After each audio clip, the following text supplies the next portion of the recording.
align the provisions of the bill with provisions of Article 53 of the Kenyan Constitution.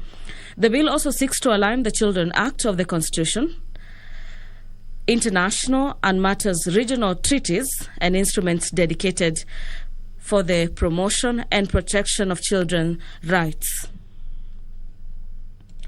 Another bill that is set to be tabled is the Geriatric Bill, a bill by Gathoni wa Mushomba. And the bill seeks to give effect to Article 57 of the Constitution by establishing a legal framework for the treatment of older members of the society.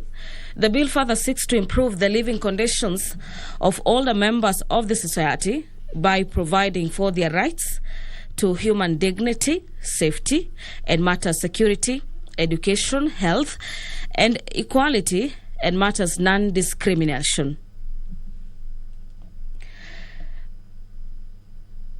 The last bill that will be tabled for the first time is a bill by Honorable Kasait Kamket. The bill is the Traffic Amendment Bill, Bill number 60 of the year 2021. And the bill by Honorable Kamket is seeking to amend the Traffic Act Cap 403. This is to align it with the Constitution to facilitate the implementation of the traffic laws and matters regulations. The bill also seeks to provide a framework.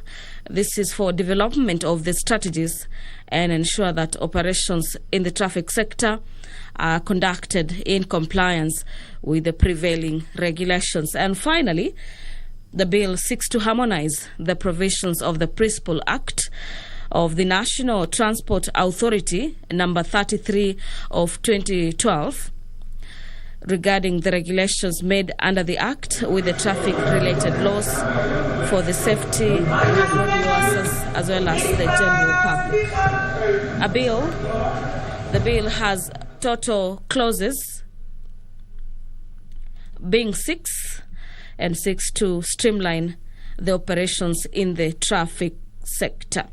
The Deputy Speaker of the National Assembly, Honorable Moses Cheboy, has just made his way into the chamber, and I'm now handing over for the live broadcast. Remember, you can also follow up on this live broadcast on our YouTube channel, on Parliament of Kenya, as well as on KBC Channel 1. Enjoy your viewing. Good morning.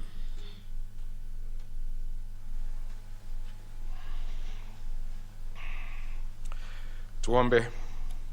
Ewe Mwenyezi Mungu, ambaye kwa hekima na wema wako umeteua nyadhifa za viongozi na mabunge kwa ustawi wa jamii na utawala wa haki wa wanadamu, twakusihi ututazame kwa neema nyingi sisi tuwatumishi wako, ambaye umeridhika kutuita ili tutekeleze shughuli muhimu za jamhuri hii yetu.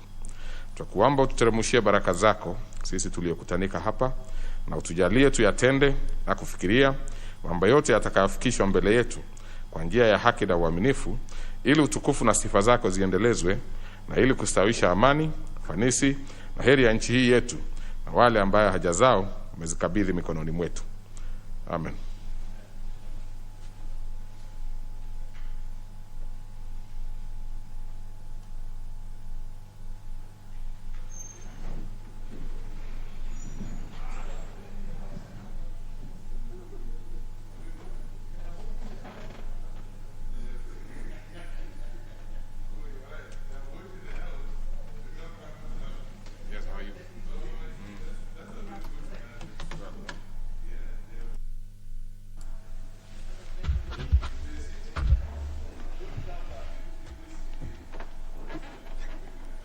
Other members, obviously, as we approach elections, both primaries and the general election, we should be expecting more of this.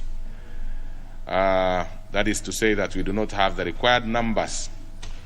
I'm not giving excuse for any member who is not here, but I'm just making a honest observation that this is one of the lowest numbers that we have had in a long time. Yeah. So I order that the bell be rung for 10 minutes. 10 minutes.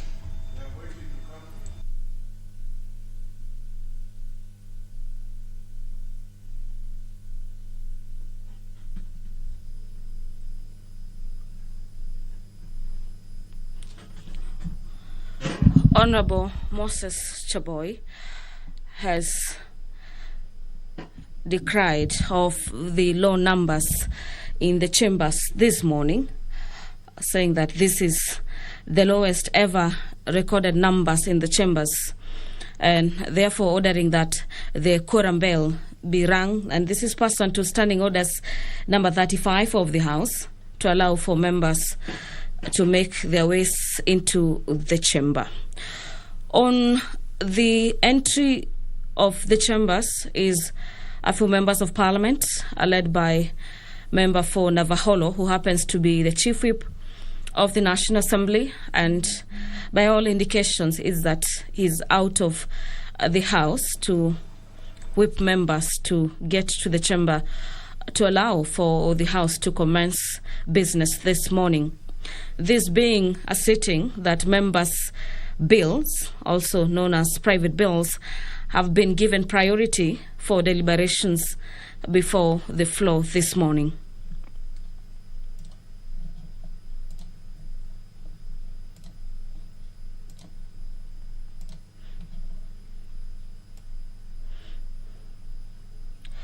After the three bills are read and tabled for the first time before the floor, the House will move to the Committee of the Whole stage, and at the Committee of the Whole, a total of 4 bills are set for consideration before the Committee of the Whole. Just to mention a few is the National Management Authority, a bill by Honorable Kimani Ichung'wah, Bill number 10 of 2019, the Public Service Amendment Bill, Bill number 27 of 2019 by Honorable Benjamin Mwangi, the Alcoholics and Control Bill, Bill number 70 of 2019 by Honorable Silvana Sosoro, is also a bill that will be considered by the Committee of the Whole this morning. The House will be resuming debate on the Community Health Bill, this being National Assembly Bill number 30 of 2020 by Honorable Martin Owino, and the House has about 1 hour to conclude debate on that particular bill. The Poverty Eradication Authority Bill, Bill number 13 of 2020 by Honorable John Waluke, is a bill at the second reading stage. The Public Procurement and Asset Disposals Amendment Bill by Honorable Patrick Wainaina, Bill number 20 of 2020, is also a bill that is also lined up for debate before the floor. The Sexual Offences Amendment Bill, being number 24 of 2020 by Honorable Gathoni wa Mushomba, is also another bill that members are set to make input on.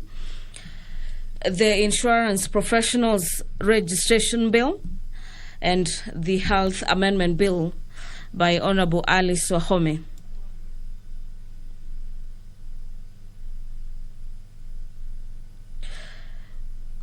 There is also a bill that seeks to regulate birth and death registration, Bill number 32 of 2020 by MP for Gilgil, Honorable Martha Wangari, that is currently at the second reading stage.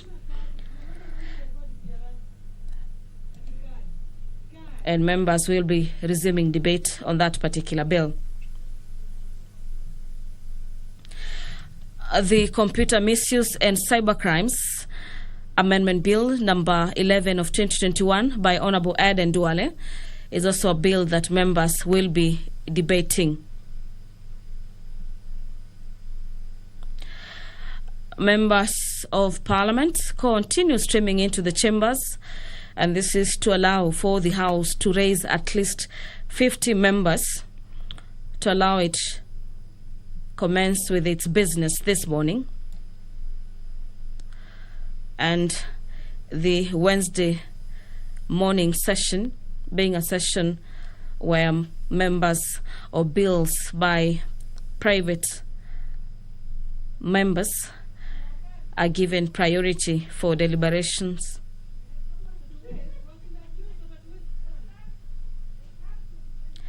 and input by members of parliament. Pass on to Standing Orders number 42A, subsection 5.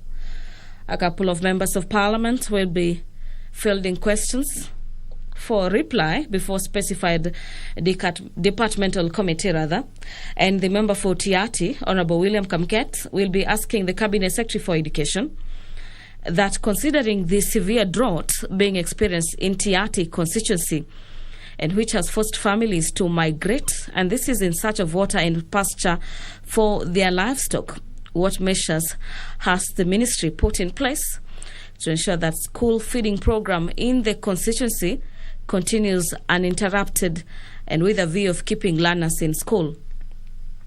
That particular question will be replied before the Departmental Committee on Matters Education and Research. Member for Magarini, Honorable Michael Kingi, will be asking the Cabinet Secretary for Education to provide a status report, and this is in regards to the financing of infrastructure for the Galana Teachers Training College and the stalled Oresa Technical College in Magarini constituency. What measures has the ministry put in place to develop the infrastructure at Galana Teachers Training College, as well as ensure that Oresa Technical College is completed and operationalized? Finally, Michael Kingi, Honorable Member for Magarini, will be seeking to understand the steps the ministry is taking to ensure deployment of adequate staff for the Galana Teachers Training College. Similarly, his questions will be fielded before the Committee on Education and Matters Research. Nominated MP, Honorable Godfrey Osotsi, will be fielding questions before the Cabinet Secretary for Matters ICT, Innovation and Youth Affairs.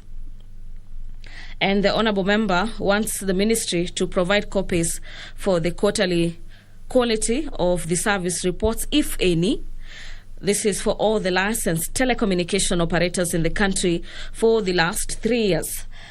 And could the Cabinet Secretary also provide a detailed report indicating all penalties, fines, and other charges paid by licensed telecommunication operators for the said period, specifying the name of each operator, incidents, period when the incident took place, quality of service, warning issued, if any, that parties involved, and the amounts paid.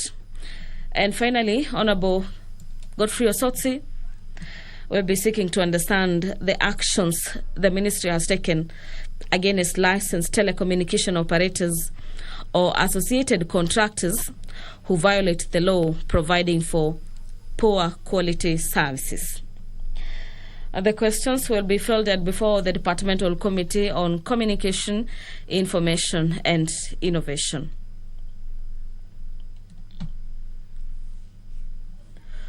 Honorable Wilson Sosion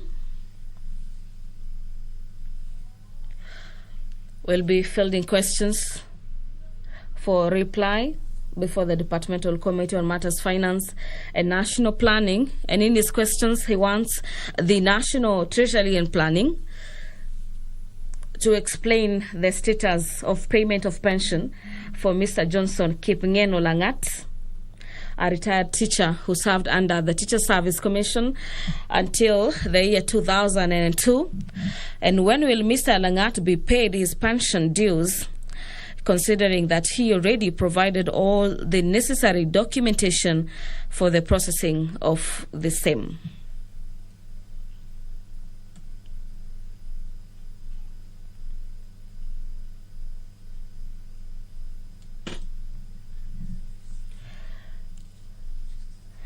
Pass on to Standing Orders number 44, subsection 2C. Honorable Kamau wa Mashukuru, the Member of Parliament for Kabete, will be seeking a statement, and in his request for a statement, it is about socio-economic empowerment for men, particularly those through expansion of access to finance to facilitate the initiation and the expansion of social enterprises. The statement on the social eco empowerment for men by Honorable Kamau Wamashukuru will be fielded before the Departmental Committee on Labor and Social Welfare.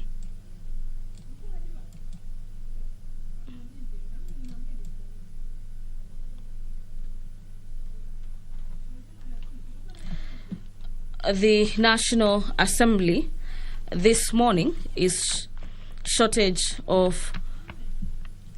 felt short of its quorum to allow it to transact business this morning, with a lot of bills lined up for debate before the floor this morning. The priority of debate has been given to Members' Bill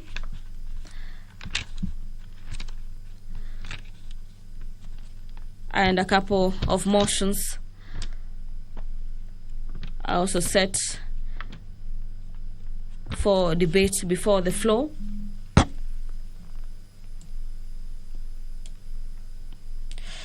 The Circle Society Amendment Bill number... Since we still do not have the required numbers, we add an extra 5 minutes. That's pursuant to the relevant standing orders. We give out 10 minutes. We are allowed to make an additional 5. The additional 5 is the final time allotted for members to be present.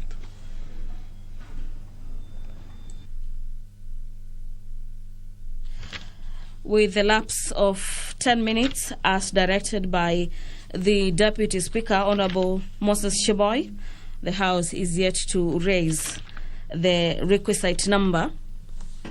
And so the Speaker has also ordered that the bell be rung for an extra 5 minutes. This is to enable or see if by the lapse of 5 minutes the House will have raised the number to commence business this morning. According to Standing Orders number 37, on when the quorum is not present, it is directed that when the quorum bell is ringing, members shall maintain orders in the House. And we witnessed Chief Whip Honorable Emmanuel Wengwe stepping out of the chambers to whip members to the House to allow the House raise the at least 50 members of Parliament present to allow the House commence business this morning. And the requirement of 50 members is also in line with COVID-19 provisions that the House has been adhering to. The Universities Amendment Bill, a bill by the Leader of Majority, Bill number 35 of 2021, is currently at the second reading. And members of Parliament will be making their input on that particular bill. Order, members. Order. Order. Now business will begin. Considering that the Honorable Wangwe has just left to go and bring more members, and we can see we were missing only one.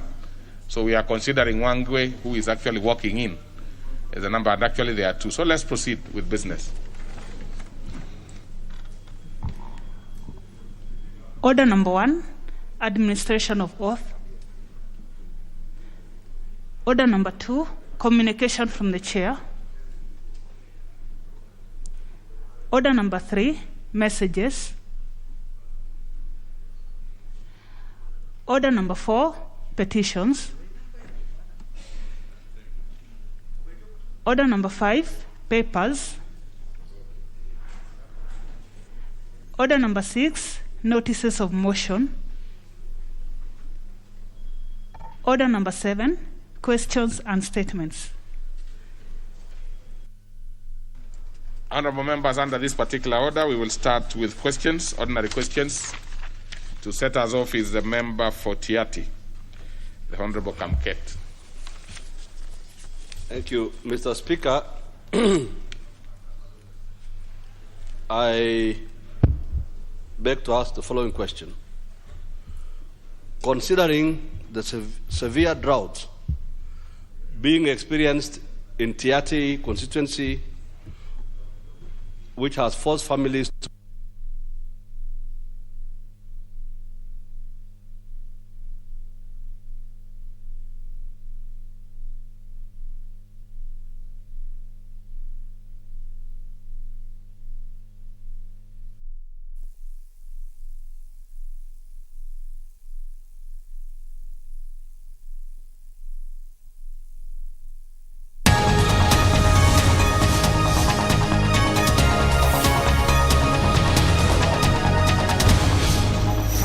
Garini.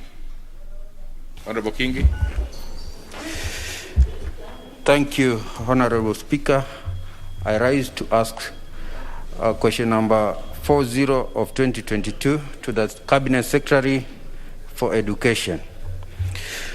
1, could the Cabinet Secretary provide a status report regarding the financing of infrastructure development for Galana Teachers Training College and the stalled Waresa Technical College in Magarini constituency? 2, what measures has the ministry put in place to develop the infrastructure at the Galana Teachers Training College and also ensure that Waresa Technical College is completed and operationalized? 3, what steps is the ministry taking to ensure deployment of adequate staff at the Galana Teachers Training College? Thank you.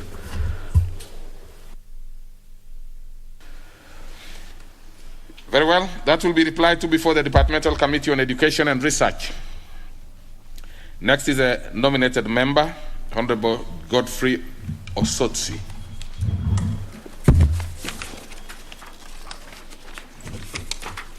Thank you, Mr. Speaker. Mr. Speaker, I wish to ask question number 041 of 2022.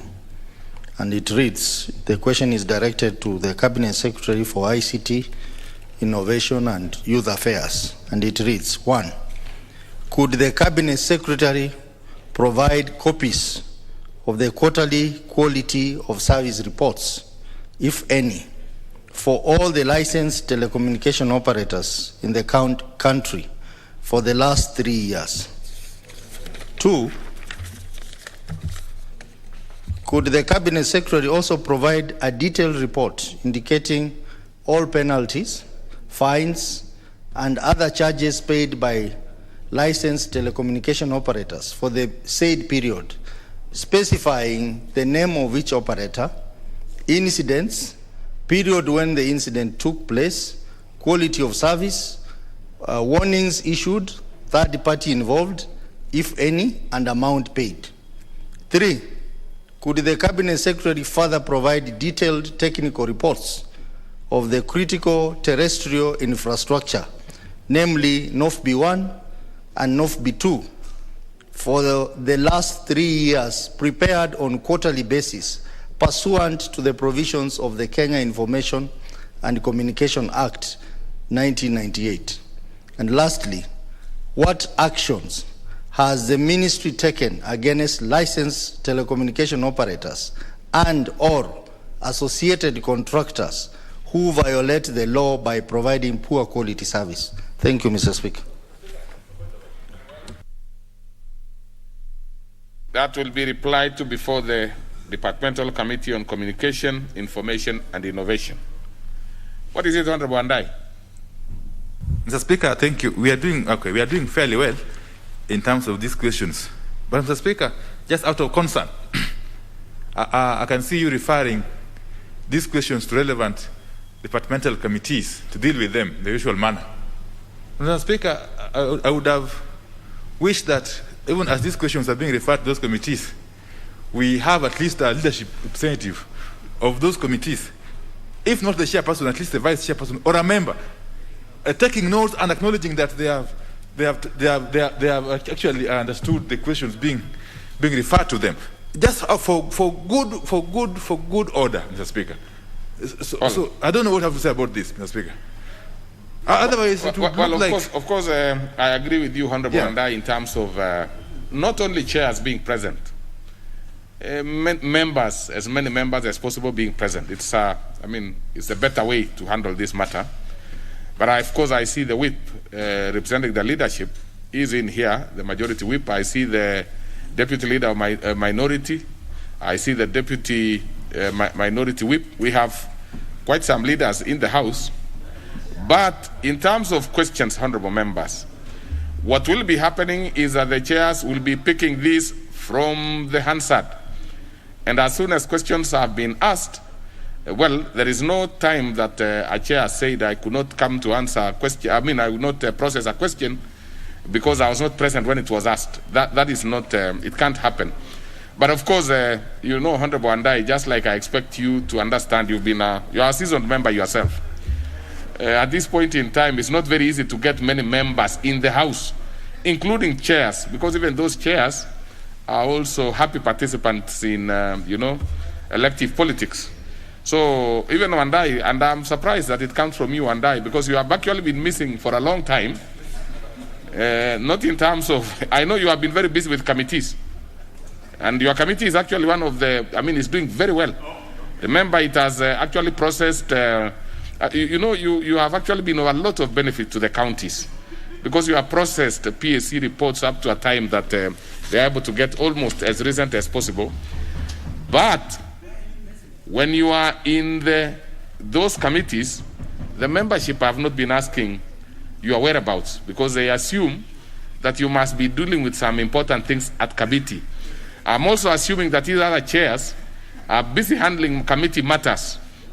So, whereas I agree with your concern, but I also am able to see that, and in any case, you can see some chairs are already here.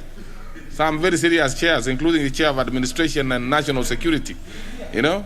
He's here. Even a newly born chair also in charge of, I'm not so sure which committee. I'm sure I'm going to know that today more. In charge of ICT is here. I see there are quite a number of chairs who are here. Very serious chairs. Yeah? You can imagine a newly elected chair and she's already here. Trying to take, I can see also the Honorable Tongi, another new kid on the block, is also here. I see the chairperson in charge of JLAC, a very seasoned politician. I can see Honorable nominee 001 wants to also pretend to be a chair. I'm not so sure which chair is sitting on other than the chair he is in now. Yeah. And also some chairs who have been in those seats before. I can see the member for Kikuyu. So what is it, Senior Counsel? Let me get another member. I hope it is not on this one. Because I think we have... Thank you. Yes. Mr. Speaker, it is not to contradict or question your able guidance. It is only to seek further guidance. The question by the Honorable Godfrey Ososi, which is well put and has been well referred to the relevant committee, I happen to know that some aspects of it are actually also under discussion in the Public Accounts Committee, which is chaired by Honorable Andai. And so I was wondering, in such circumstances, when you refer it to the relevant committee, at what point do we get a nexus with the consideration and the report that will come from PAC? Or is it possible that as you refer it, you ask the committee also to liaise with the PAC so that there's some consistency within the House? Thank you, Mr. Speaker. Dr. Otiende, I'm trying to struggle to see any contradiction between the relevant committee, which is in this instance the Committee on Communication, Information and Innovation, whose chair is actually in the House right now, and the Public Accounts Committee. Because it's not been, I do not remember the last time we referred any question to PAC or even the Special Funds Committee. Because those ones statutorily have a certain mandate that some things are referred to them naturally, like the auditor's report and so forth. So in this particular one, I think the relevant departmental committee should be innovative enough. If there is any issue that they want to pick from PAC, they can do that. It's free, they can be able to do that. But really, in terms of question, we only deal with the departmental committees. So in this particular instance, I think we are okay. So, but I expect the new chair to move with speed. Honorable Chair. Well, I will proceed anyway because I think she's concentrating elsewhere. So let's move to the next question by the Honorable Sossion. Yeah, thank you, Honorable Speaker. I rise to ask question number 042 of 2022, directed to the Cabinet Secretary of National Treasury and Planning. That one, what is the status of payment of pension to Mr. Johnston Kimngeno Langat of ID number 1774993, pension number 118125, a retired teacher who served under the Teacher Service Commission until the year 2000. 2. When will Mr. Langat be paid his pension dues, considering that he already provided all the necessary documentation for processing of the same? I thank you, Honorable Speaker. Very well. That one will be replied to before the Departmental Committee on Finance National Planning. So we go to the next segment, which is a requisition for statement by the Honorable Kamau Wamashukuru, member for Kabete. Thank you, Mr. Speaker. Pursuant to Standing Order 44-2C, I rise to request for a statement from the chairperson of Departmental Committee on Labor and Social Welfare regarding social economic empowerment of men. Honorable Speaker, various funds and programs have been set up in the country to address the socio-economic empowerment of women, youth, and persons with disability through expansion of access to finance to facilitate initiative and expansion of their enterprise. These initiatives include Youth Enterprise Fund, Women Enterprise Fund, and the Ways of Fund. The major aim of the said initiative is to provide accessible and affordable credit to support them start and expand businesses. The said funds and programs are aimed to enhance economic growth towards realization of the same and sustainable development goals in eradication of extreme poverty and hunger and promotion of gender equality and empowerment of women. Honorable Speaker, regrettably, there is apparent exclusion of men aged 35 years and above. This is despite the fact that entrepreneurship is widely recognized as the prime mover of economic development through translation of ideas into action, and persons in the 35 to 50 years bracket are key. This exclusion and neglect of men in this age bracket, which is the most productive and comes with numerous society expectations and responsibilities, has resulted to inequities and vulnerabilities that has seen them left behind, therefore undermining their potential as individuals. Honorable Speaker, it is against this background that I seek for a statement from the Chairperson of the Departmental Committee on Labor and Social Welfare. In the statement, the Chairperson should address the following issues. 1. Which programs has the government set up to address the socio-economic empowerment of men over the age of 35 years in the country? 2. What policies and social practices has the government put in place to ensure that men are not discriminated, excluded, and left behind in its socio-economic empowerment program? 3. Could the government consider establishing an entrepreneurship fund to provide accessible and affordable credit to support men start or expand business or undertake meaningful economic activities? Mr. Speaker, that is why we are talking of bottom-up and pesa mfukoni in the hustling nation.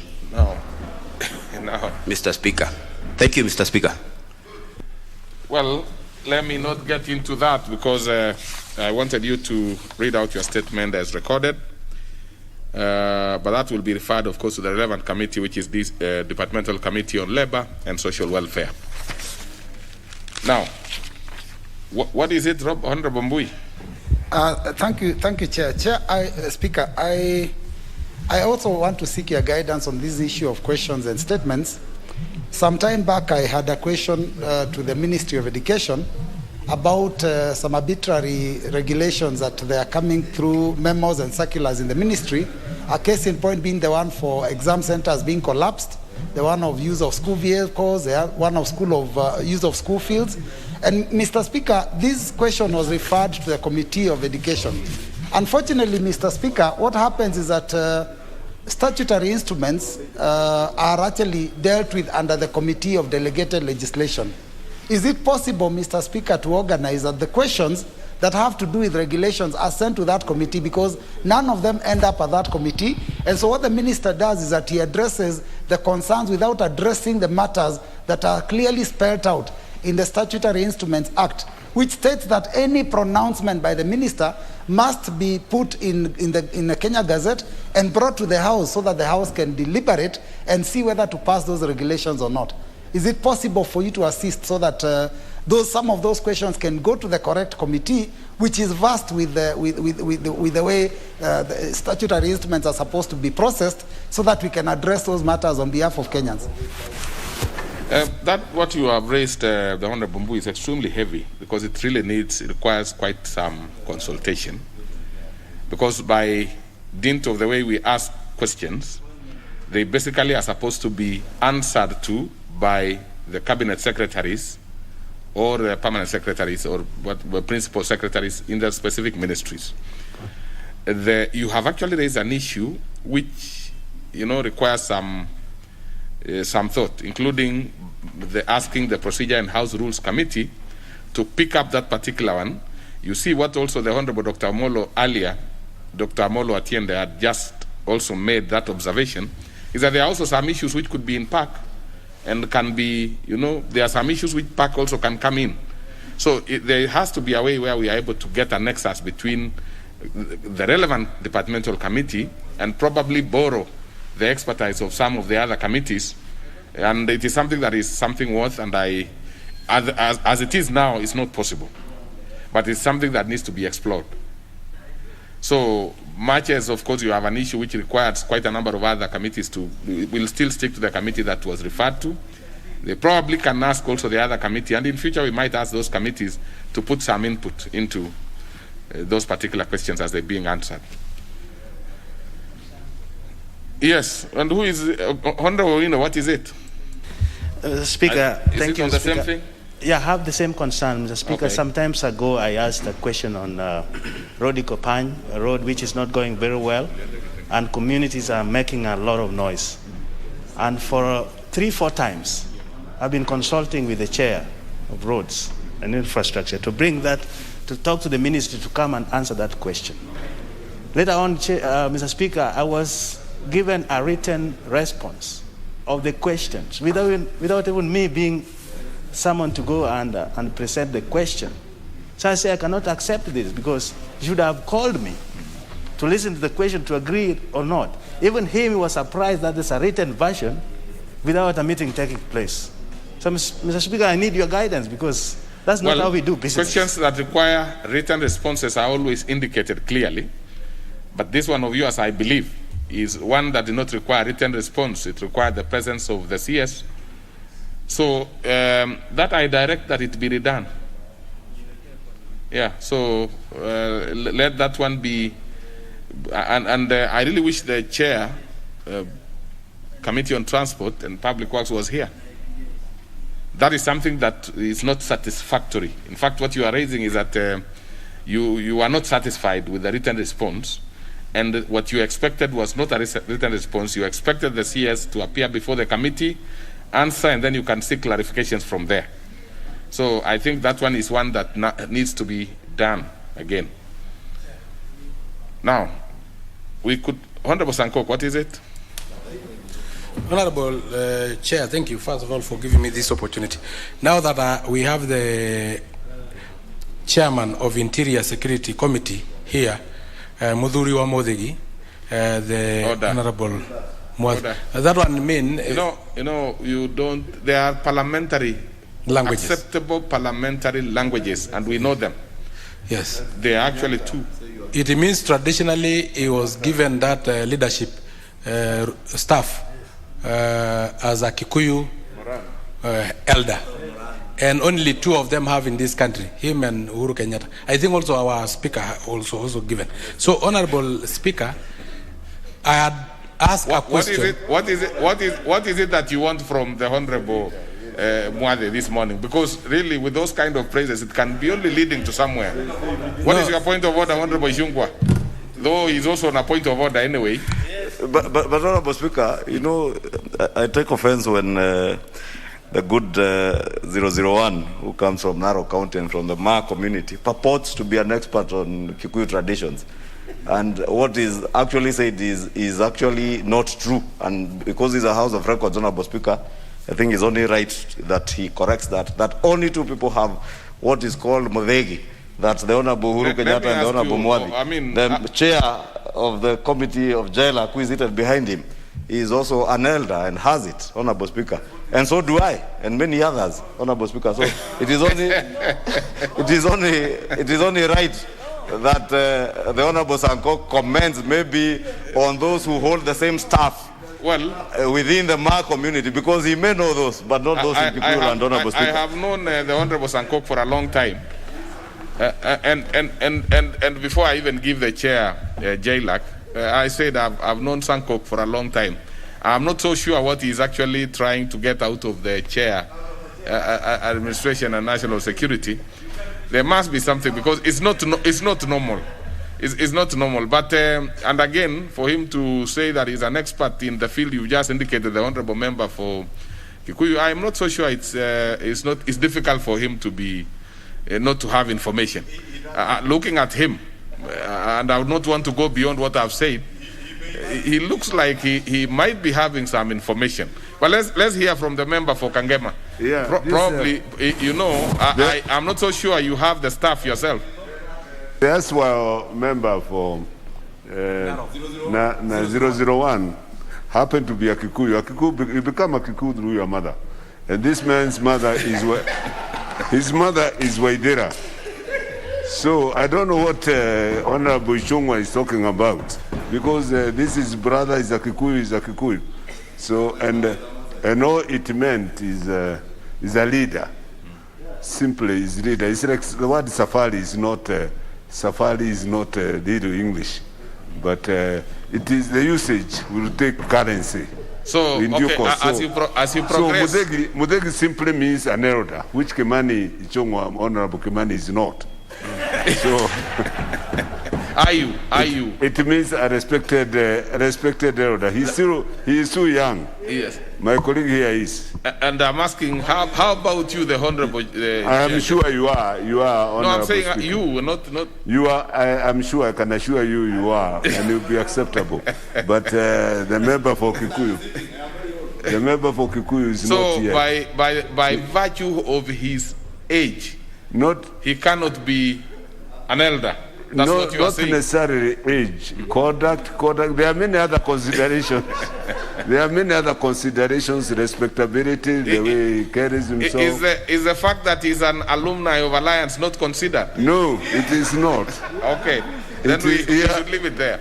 We would not want to delve into. Not only him, even his mentor, Kare Francis, is not. Yeah. So it is a question of him. He has to come and talk. So we will leave it there. He has to come and talk to the elders. We will leave it there. The honorable member for Kangema. Now, from the description of what you've just indicated, there is a probability that the statement by the honorable Sankoki is not factual, because it means, other than the 2 which he had mentioned, there is a probability, and it looks very likely, that the 3rd one can be seen even in this house, who is a member for Kangema. So anyway, let's leave that for now. We can discuss that in other areas. So the Honorable Sankok, now please go to the point, because I think you have made all the niceties that you could to praise your colleague. Now say what you want. I'd say there are 3 of them, and there are stages, and even Kimani Ishungwa have graduated, or he have progressed from butchara. You know, he had a butchery in Kikuyu. Now I can see Honorable Sanko. So I had asked a question. Honorable Sanko. Yes, sir. I can see there is a lot of maternal influence in your thinking. But let's proceed now to the main issue. You know, it is only Honorable Muturi who knows that my mother is a Kikuyu, but my mother is a Maasai. Anyway, Honorable Speaker, I had asked a question on the 15,000 acres purported owned by the Deputy President in Laikipia. And I have never been answered that question. And Honorable Mwadhi had started by praising him, that he's a Mudhuri or Mudhegi, who never lie. And I don't know on this question why they never answered me when the Interior CS, Matiang'i, came to this house, lied on the answer that William Ruto owns 15,000 acres of land in Laikipia. And he said that let that land be subdivided and be given to hustlers. Up to now, we have not known the status of that land. Lastly, Honorable Speaker, as I go to sit, there is somebody by the name Honorable Kamau Wamashukuru. And you know, this guy is saying that the men from the age of 35, from his statement that you have just read, and that please, they have been... Please don't use that term, guy, on your colleagues. Oh, this honorable member, Honorable Kamau... Let's learn to appreciate each other's titles. Yes. Sometimes they are not they are temporary. So Honorable member of Kabete, Honorable Wamashukuru. Yes. Wamashukuru. The honorable member had sought a statement on the status of men above the age of 35. You know, we have the youth fund for men below and women below 35. We have the women enterprise fund. We have all affirmative action targeting those. But when it comes to men of the age bracket in which I am, and Honorable Nyikal is, and you, Honorable Speaker, is 35 years and above, they are not targeted.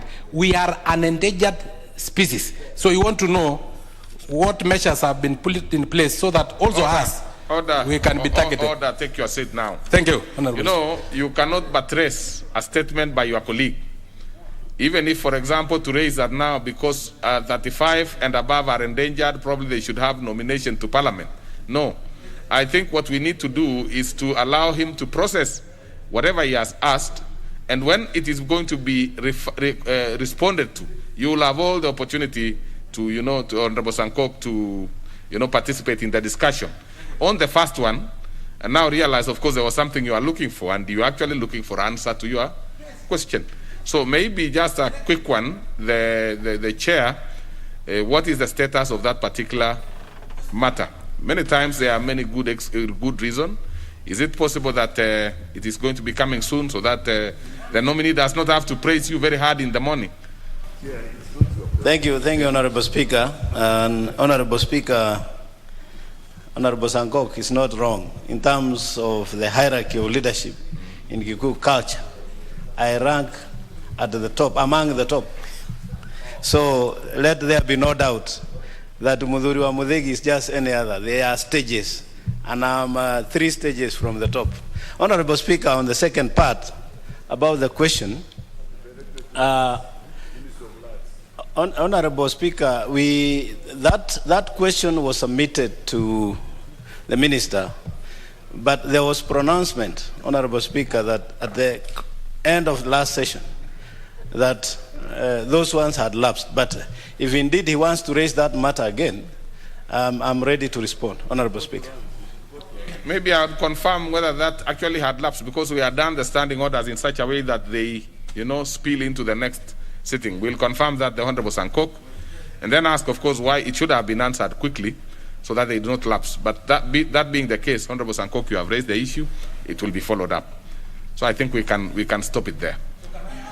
That will be confirmed. I would want you to ask from the clerk's department, specifically the ones who deal with processing of question, so that we see how you can be able to sort out the matter. It's something that will be handled there. That should not be a problem. It's administrative. It's administrative, Honorable Sankok. So let's not open it up.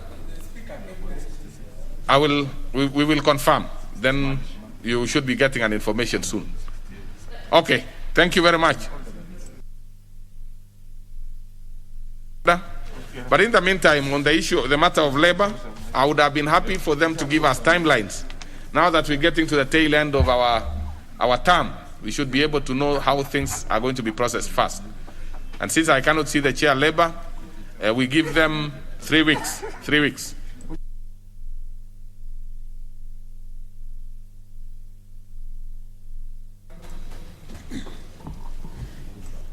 Order number 8, the Children, number 2 bill, National Assembly Bill number 49 of 2021, first reading.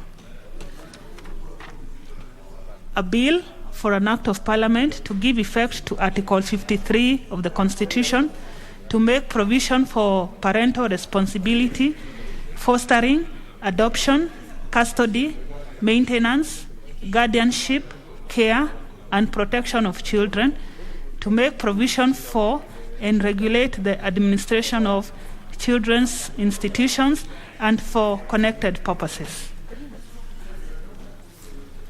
Next order. Order number 9, the Geriatric Bill, National Assembly Bill number 51 of 2021, first reading.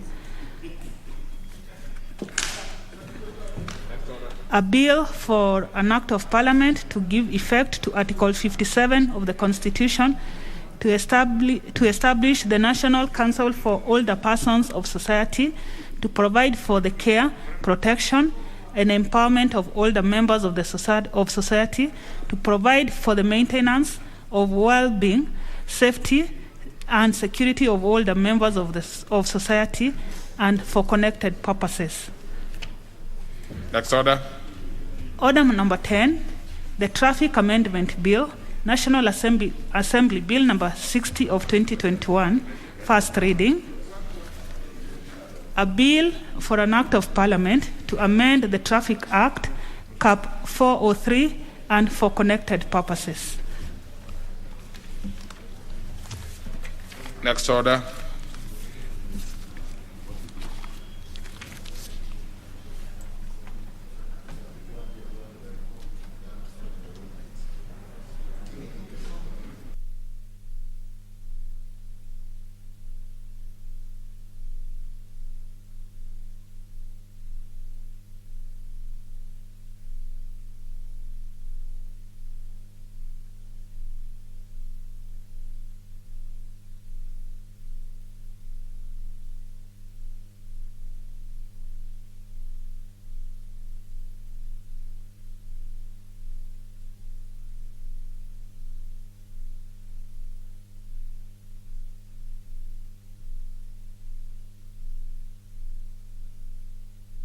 Now, honorable members, before we go to the next order, the Honorable Benjamin Gadhiru Mwangi, the member for Mpakasi Central, who was processing the Bill on Public Service Commission Amendment, Bill National Assembly Bill number 27 of 2019, has written requesting that the matter be deferred. Well, whereas we will accept that deferral, I think it is extremely unfair, honorable members, because members should not do it at the just before we come to the House to process it. Because the net effect is that you will be losing out on a matter that could have been handled that a member was ready on in terms of the private member's bill. So in future, should a member want to have it deferred, they should be able to communicate early enough so that the order paper reflects the changes, and if there is an opportunity, another member is given an opportunity to process their bills. So in future, I do not think we should be allowing members to withdraw just an hour or two before, the matter is transacted here. So then, therefore, it means we'll only be handling the Disaster Management Authority Bill and the Alcoholic Drinks Control Amendment Bill. And on this particular one, there are a few amendments that have been approved and therefore will be circulated so that the members can familiarize themselves as the first one is being dealt with. So then we move to the next order. Order number 11, Committee of the Whole House.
Order. Honorable members, you are in committee of the whole House.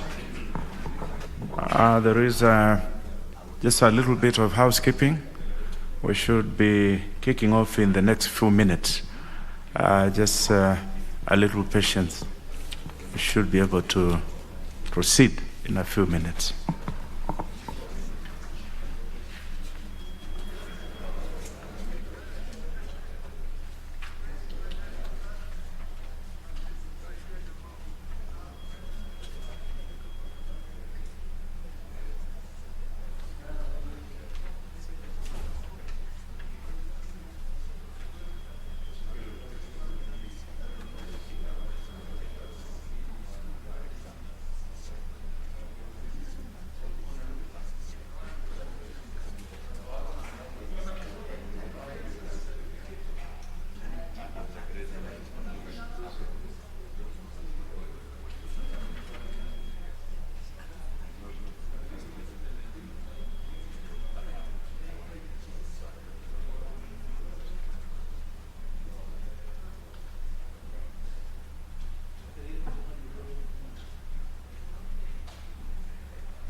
Honorable members, we shall start with the National Disaster Management Authority Bill, National Assembly Bill number 10 of 2019.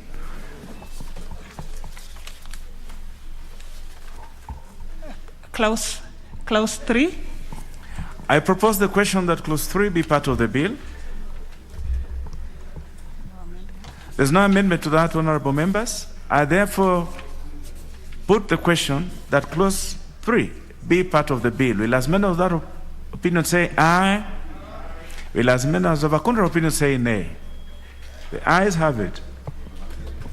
Clause 4. I propose the question that clause 4 be part of the bill. There are proposed amendments by the committee, the chair committee.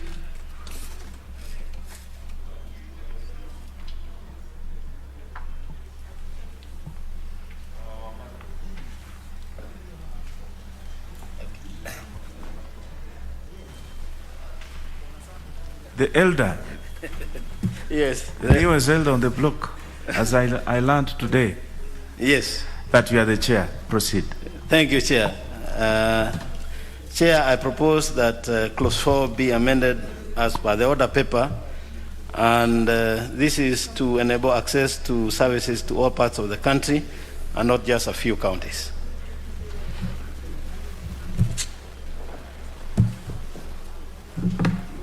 I propose the question that clause 4 be amended as proposed by the chair. The Honorable Manzo.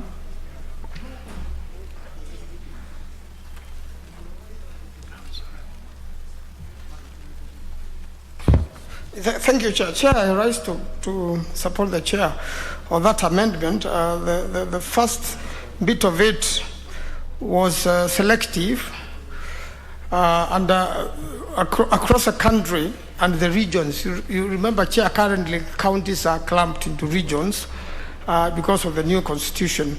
So the first, as the article was, Chair, it was segregative and was unconstitutional, and therefore now it has been constitutionalized. I support.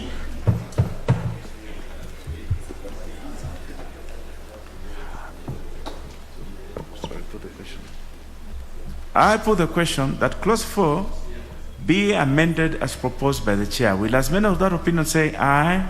Aye. Will as many as of a contrary opinion say nay? The ayes have it.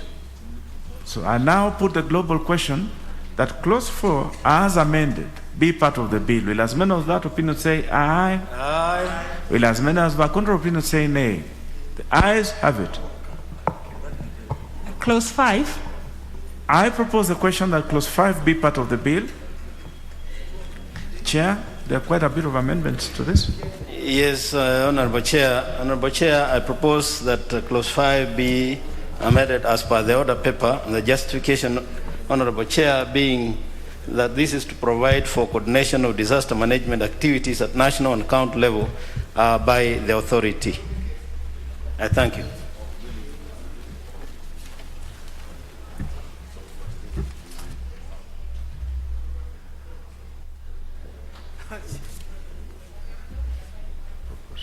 I propose the question that clause 5 be amended as proposed by the chair. I see interest from the Honorable Martin Owino, the member for Ndiwa. Thank you, Chair. I really want to support the Chair on this and the committee. But as we do this coordination, I think it will need wider thinking of linkage to the lower people, the villagers, the first responders, and all that. If not covered here, because these are areas where either problem brewed to bring disaster or an information can be given. I'm talking about the access roads, toll-free numbers, and energy. Yeah, it's done as a surface level, but I would just love to have some details. I'm not opposing, but I'm just warning that those lower cadres are very, very vital in dissemination of information. I now put the question that clause 5, as amended,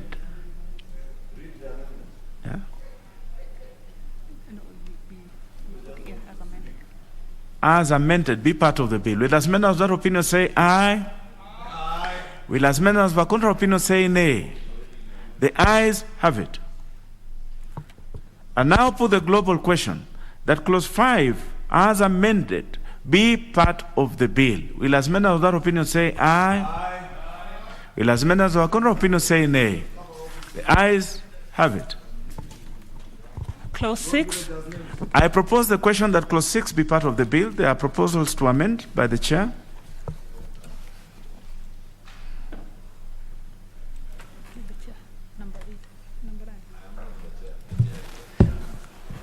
Thank you, Honorable Chair. I propose that clause 6 be amended as per the order paper, and this is to ensure that the powers of the authority are placed in the same clause.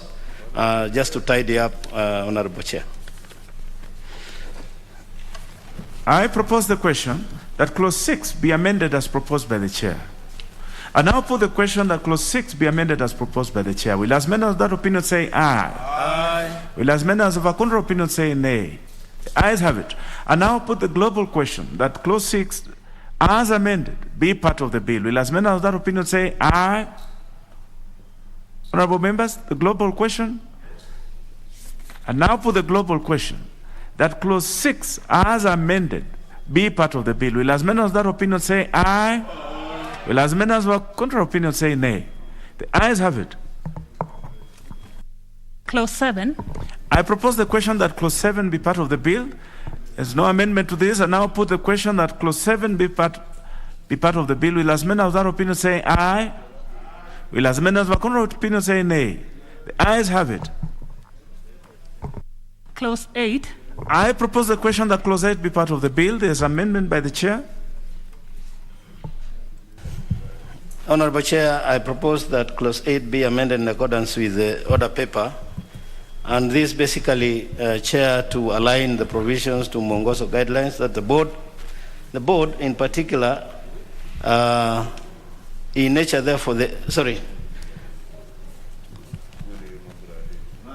board is peculiar in nature, therefore, there is need to include more members from the national government sector, which number exceeds the number of persons provided for in the guidelines that guide the conduct of the board activities. I propose the question that clause 8 be amended as proposed by the chair. The Honorable Dr. Makali, you have something to say to this?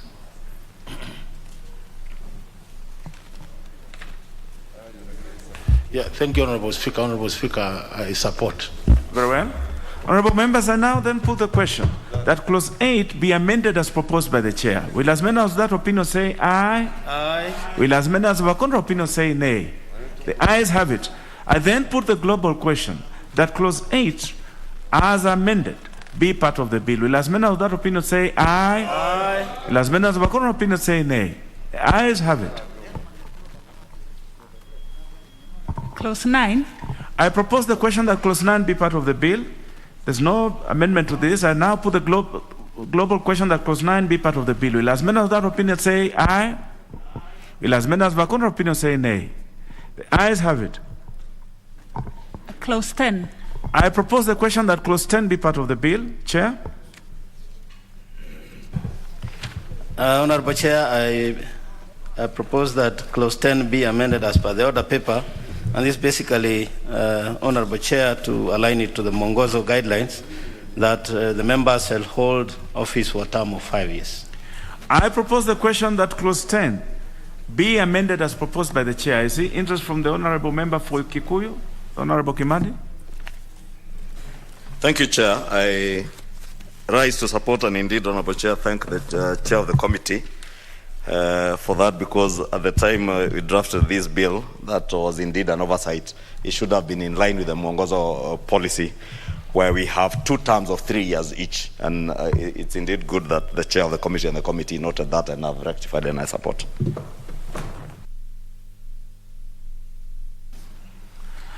I now put the question that clause 10 be amended as proposed by the chair. Will as many as of that opinion say aye?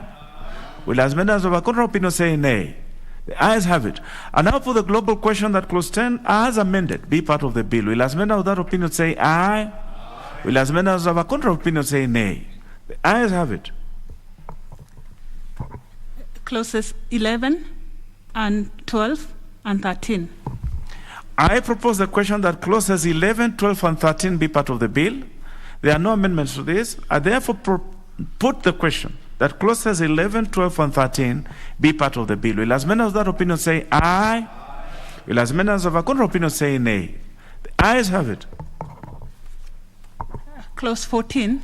I propose the question that clause 14 be part of the bill. Chair, you have proposals to this to amend? Yes, Honorable Chair. Honorable Chair, I propose that clause 14 be amended as per the order paper, and this basically, Honorable Chair, to open qualifications to other relevant fields related to disaster management, so that they are also able to apply. I thank you. I propose the question that clause 14 be amended as proposed by the chair. I see interest from the Honorable Toom, member for Nandi.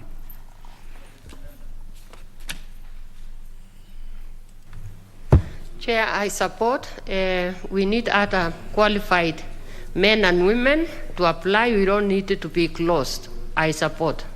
I now put the question that clause 14 be amended as proposed by the chair. Will as many as of that opinion say aye? Aye. Will as many as of a contrary opinion say nay? The ayes have it. And now put the global question that clause 14 as amended be part of the bill. Will as many of that opinion say aye? Aye. Will as many as of a contrary opinion say nay? The ayes have it.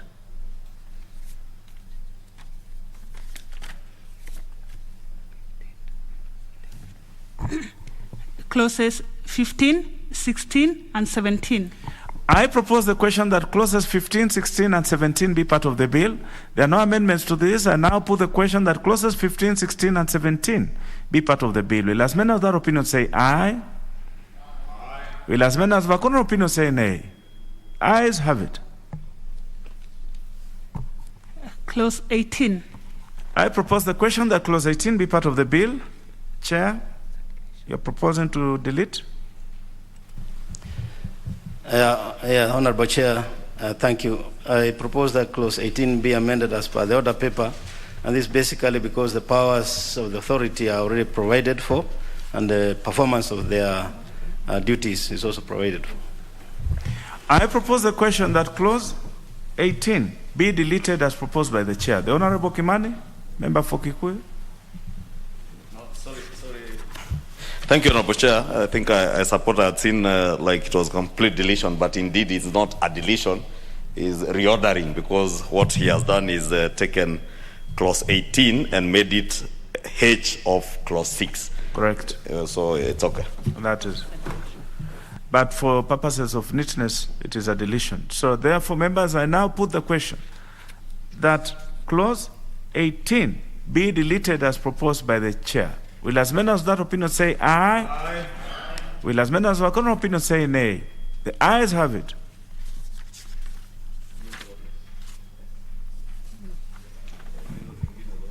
Clauses 19, 20, 21, 22, 23, 24, and 25.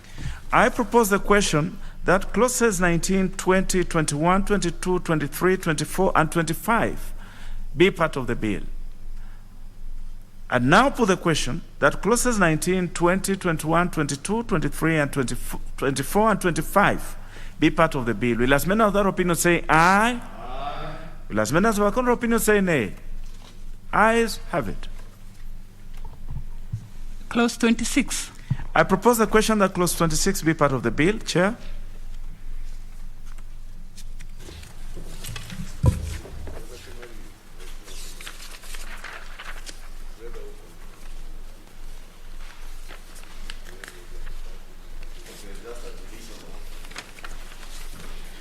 Honorable Chair, I propose that clause 26 be amended as per the order paper, and the justification is that the main function of Cabinet Secretary is to develop policy, and as such, state agencies are part of stakeholders in the process. Honorable Chair.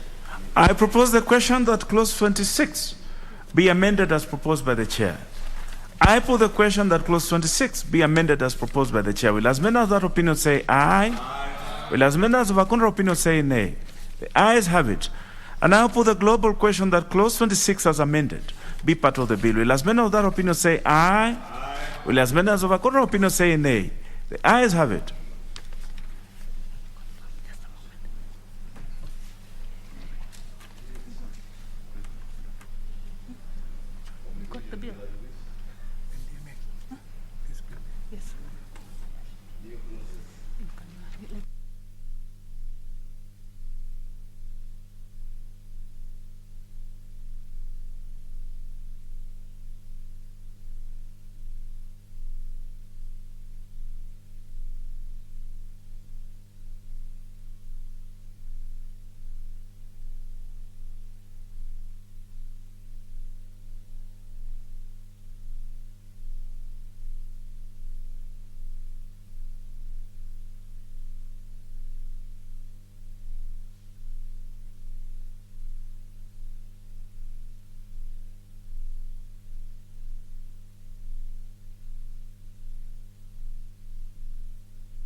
Clauses 27, 28, 29, 30, 31, 32, 33, 34, and 35. I propose the question that clauses 27, 28, 29, 30, 31, 32, 33, 34, and 35 be part of the bill. And now put the question that clauses 27, 28, 29, 30, 31, 32, 33, 34, and 35 be part of the bill. Will as many of that opinion say aye? Aye. Will as many as of a contrary opinion say nay? The ayes have it.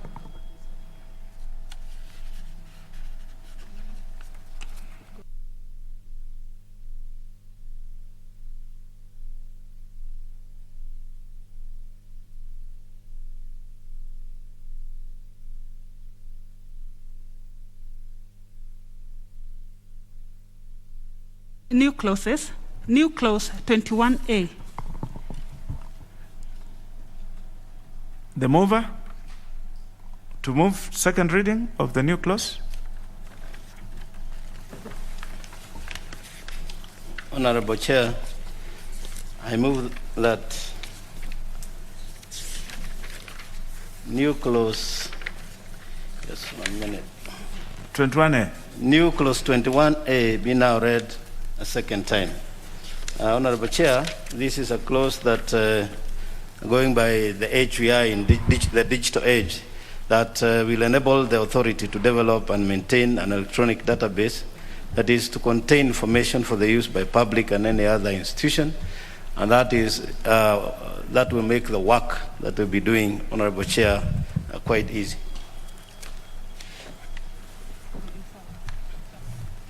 I propose the question that new clause 21A be now read a second time.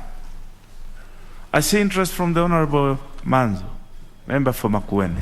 Yes, Chair, this seems to be very substantive amendment, Chair, and seems to enrich what was originally there by the Honorable Ichungwa.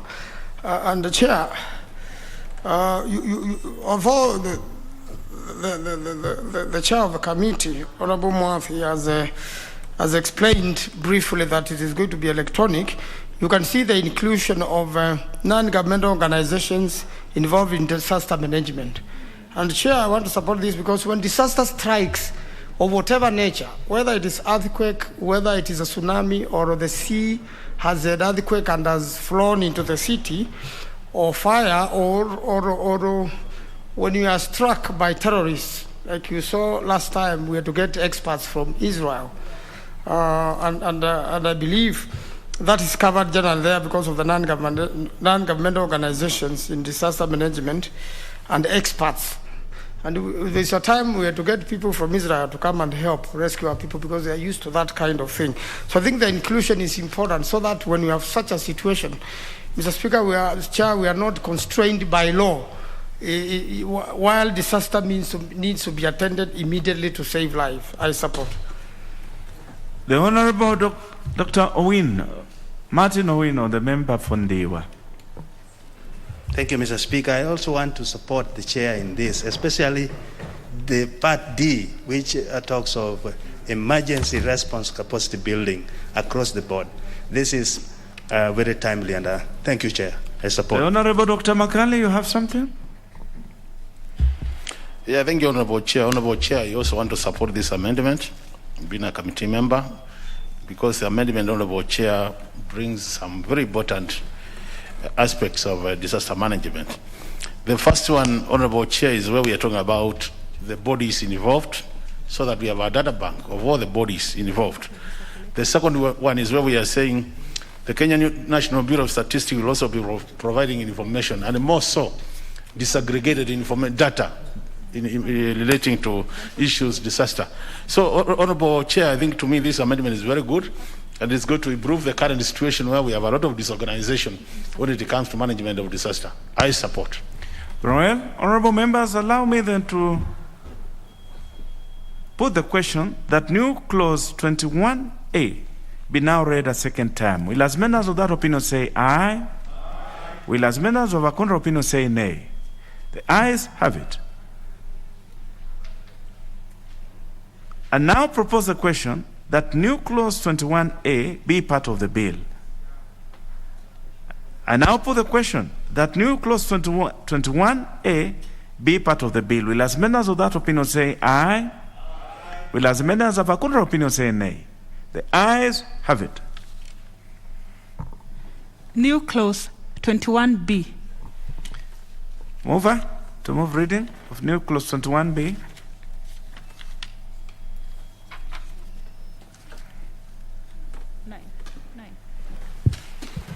Thank you, Honorable Chair. Honorable Chair, I move that new clause 21B be now read a second time. And this clause, Honorable Chair and members, basically relates to developmental disaster management plans.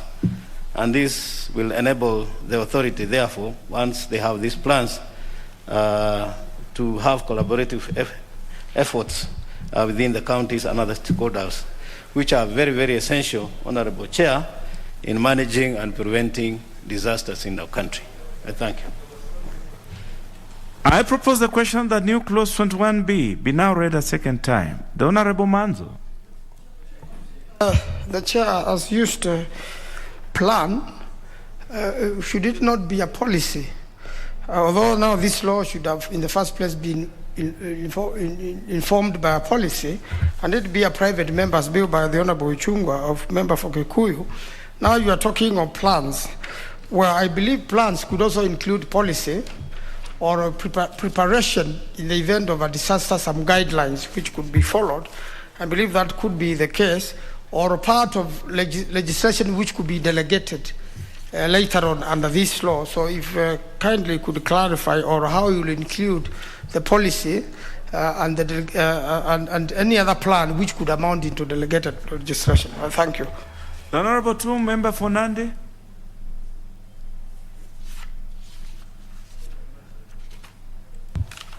Honorable Speaker, I support development of plans. The national government and the county governments have to be incorporated, and there should be a planned way of dealing with disasters. Occasionally, the disasters in the country are being dealt haphazardly. No finances have been set aside, but the county governments will have their finances and the national government, so that everything which will be done in a planned manner. I support. The Honorable Ichung'wah, member for Kikuyu.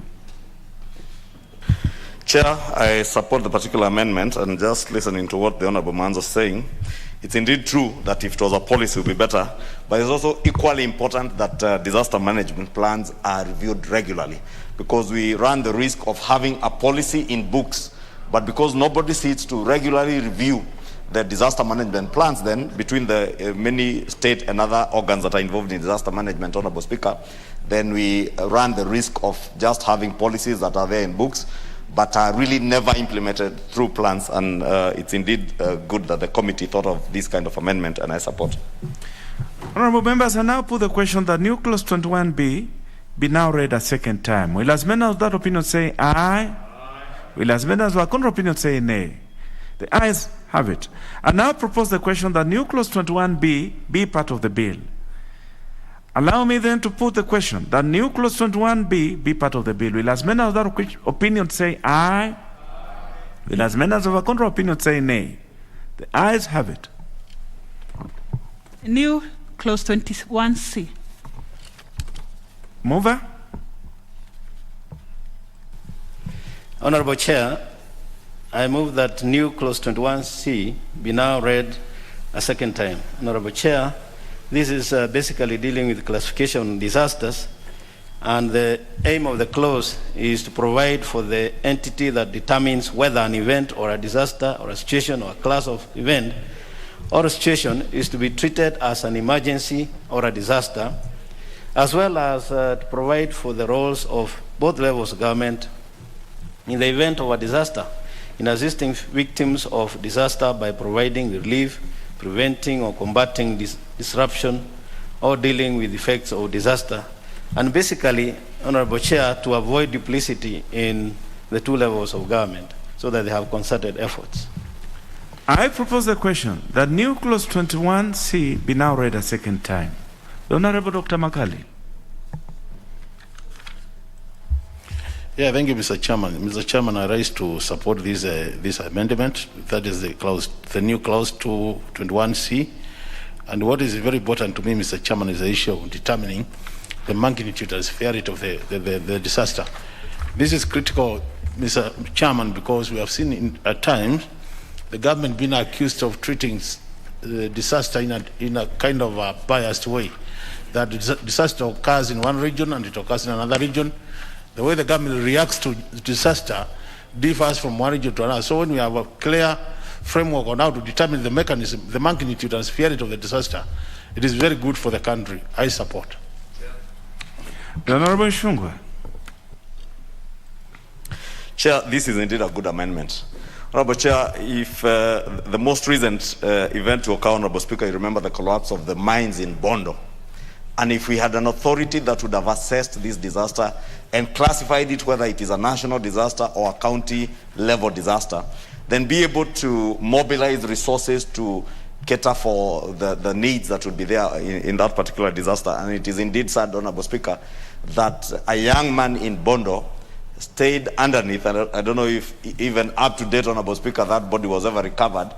But you can imagine if we had such an authority at the time of the collapse of that mine, and they were able to determine that this probably, even having happened within a rural setting in Bondo, it is a national disaster in terms of the level of equipment and management and expertise that is required in that area, Honorable Speaker. Maybe we will not have lost the lives or the life that we lost in Bondo, and therefore I want to support this, because in future the authority now will be able to determine the magnitude of a disaster, whether you need resources that may outstrip what is available locally at the county level, and be able to mobilize resources nationally or from other experts and development partners. Thank you, Chair.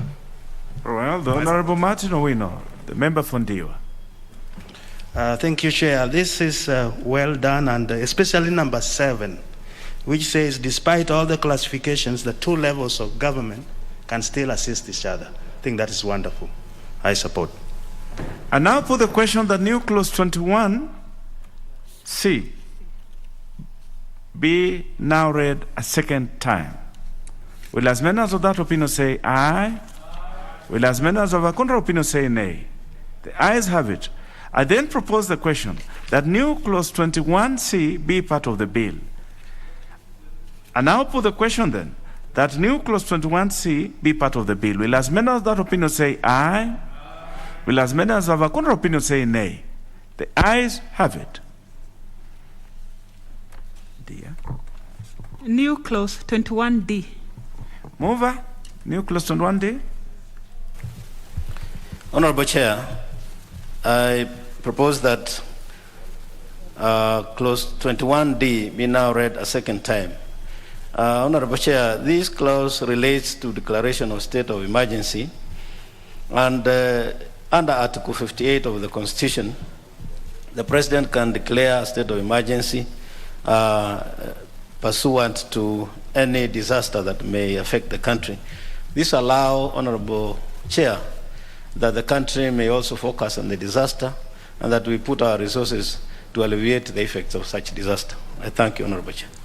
I propose the question that new clause 21D be now read a second time. Honorable members, the Honorable Manzo. If Honorable Chungwa could whether agree or clarify, or the chair, you know, Article 58 deals with quite a number of issues, but this particular national disaster probably could have been given what qualifies to be a national disaster, to what maybe in several counties, or is it an attack, or is it a war, or is quite 58 deals with quite a number of things, including a national disaster of that big magnitude. Because for it to be national, then it must cover quite a large part of the country, and hence that declaration by the President, by Gazette notice, and probably other activities be stopped so that the country can deal with that to save lives. If the two could clarify further, I thank you.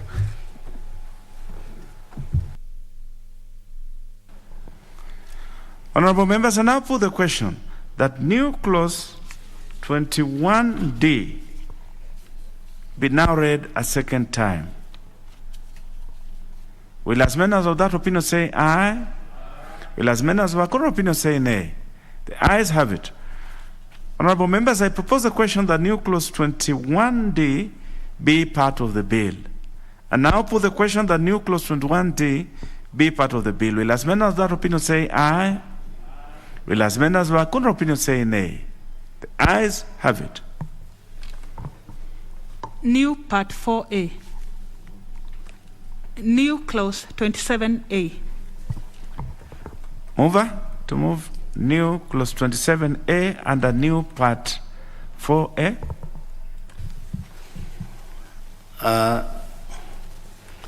Thank you, Honorable Chair. Honorable Chair, I move that new Part 4A be part of the bill, and I move also that new Clause 27A be part of the bill. Honorable Chair, the entire part 4 contains provisions on the bodies and particular functions related to disaster management at the county level. It also establishes disaster management committees in each county to act as the focal point of the coordination of disaster risk management activities at the county level and to liaise with the authority, so that we are cascading this one from the national government to the county governments, and even within the county governments to have disaster management committees. Then what you have done is very good to give the overview, but now we need to go clause by clause. So you will move new clause 27A so that we deal with it one at a time. Thank you, Honorable Chair. Honorable Chair, I move that clause 27A be now read a second time. And this clause relates to the establishment of county disaster management committees to deal with disasters at the county level. I propose the question that new clause 27A be now read a second time. Dr. Makali? Yeah, thank you, Honorable Chair. Honorable Chair, I want to support the new clause 27A because this is very important, Honorable Chair. It is discussing the county disaster management committees in terms of membership, in terms of how long they'll be serving, which is 3 years, and in terms of their what I'll call the terms of engagement, because they're going to be part-time committee members.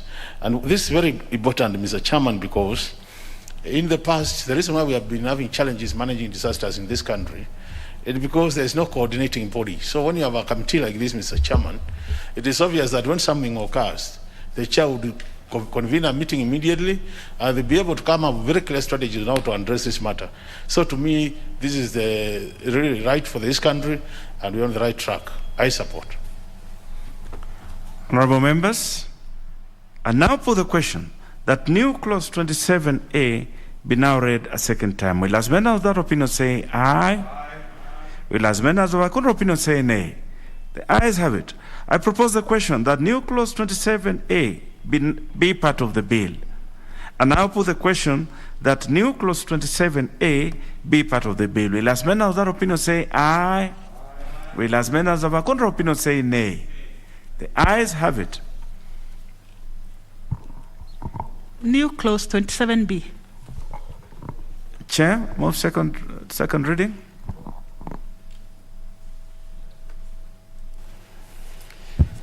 Honorable Chair, I propose that new clause 27B be now read a second time.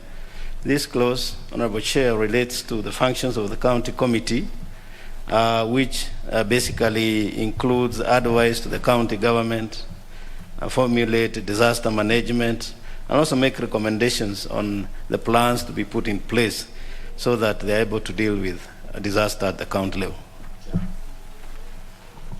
I propose the question that new clause 27B be now read a second time. The Honorable Ishungwa. Thank you, Honorable Chair, and I rise to support Honorable Chair. As the Chair has said, part of the functions of the disaster management committee at the county level will be to establish and implement a county early warning and emergency communication strategy that is in line with the national early warning and emergency communication strategy. Honorable Speaker, you realize many of the disasters that we are faced with in Kenya, be it landslides in Elgeyo Marakwet, in Murang'a, or the perpetual floods in Budalangi, are things that if there is an early warning system, Honorable Speaker, developed both at the national and county levels, are things that we could avoid and probably avoid loss of lives and property if there is an early warning mechanism that people are warned and the communication is effectively pilfered onto the ground for people to be able to move in areas where they face a disaster or danger. And therefore, I rise to support and pray that when this law comes into effect, our county governments will move with speed to ensure that there will be no longer loss of life or property because people are not warned in advance, including what are otherwise I don't know whether to call them man-made disasters, Honorable Speaker, because there are things that happen every now and then, and we know they are bound to happen, but we end up doing nothing, Honorable Speaker. And we have county governments. I am sure now with these committees they'll be able to advise their people and even advise the county governments and even the county assemblies and county executives as they prepare their budgets. You will be able to prepare a budget in Muranga, having funds, for instance, during the rainy season, where landslide to occur. There will be resources on the ground for that people to be able to deal with that disaster. I support. Indeed, the Honorable Ishungwa, the exciting thing about this proposal is that we will now have a reference point when these things happen where we can refer to. The Honorable Wino, Member Fondiwa. Thank you, Mr. Speaker. Now I'm very happy because what I was looking for is well taken here and I really support. M says devolve disaster management measures and structures to the sub-county and village level.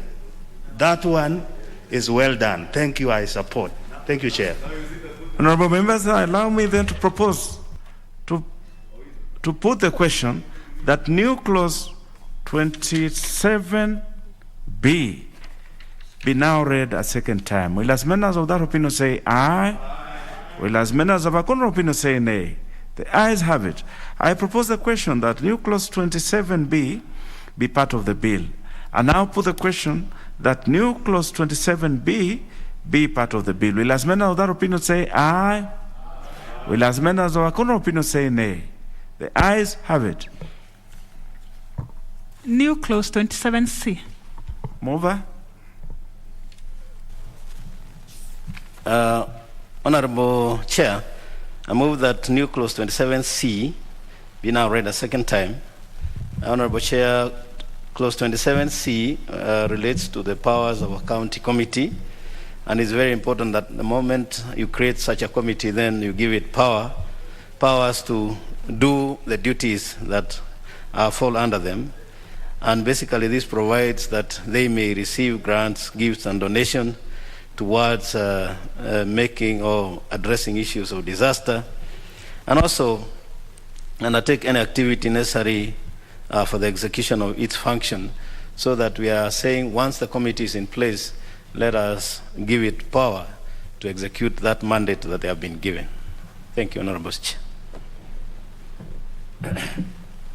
I propose the question that new clause 27C be now read a second time. The Honorable Oku Kaunya, member for Teso North.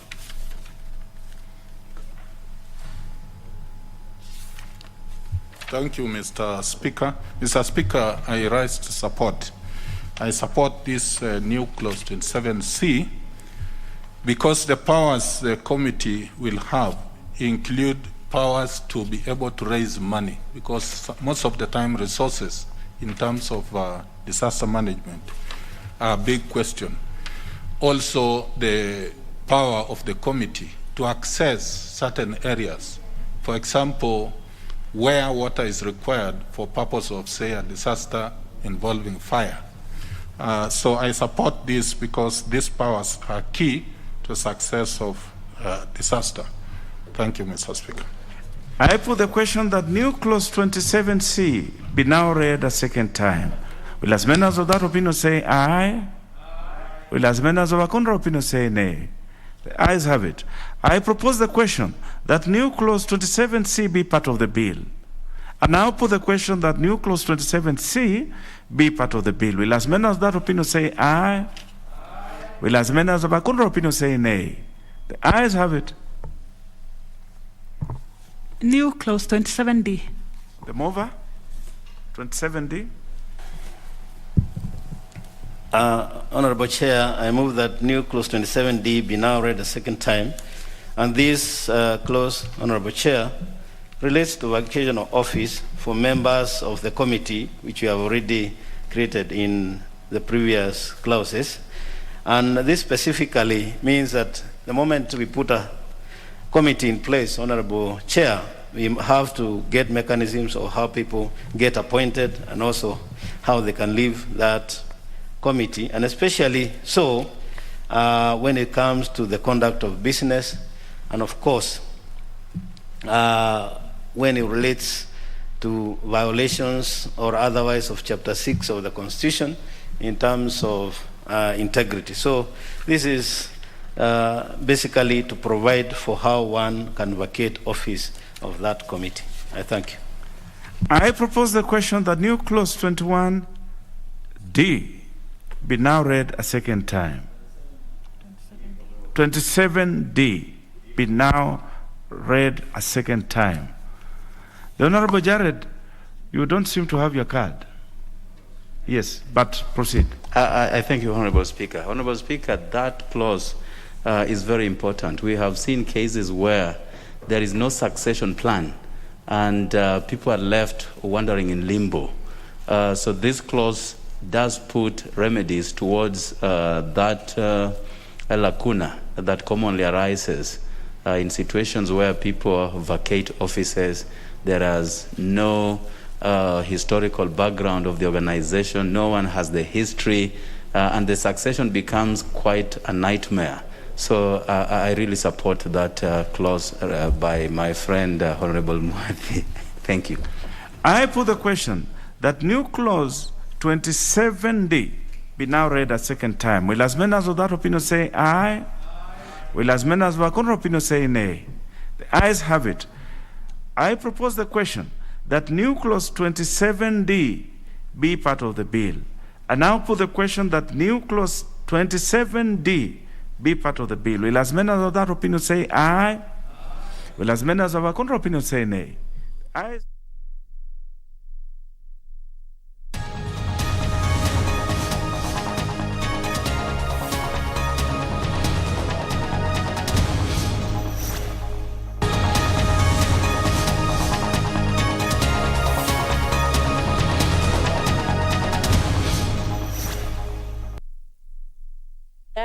Sources of income, and when we look at the tenet of this bill is actually to ensure that there is proper identification of resources in the county and also utilization and exploitation of resources in the county. Honorable Speaker.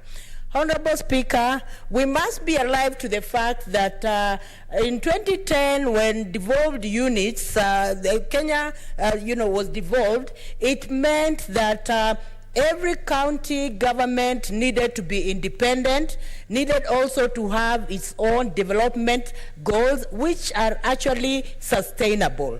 Honorable Speaker, this bill comes to really ensure that county resources are identified, utilized, managed appropriately so that there is sustainable income in counties, Honorable Speaker. And it is a constitutional, requirement, Honorable Speaker, that counties are supposed to look for ways of, getting its own monies, Honorable Speaker. So revenue is core.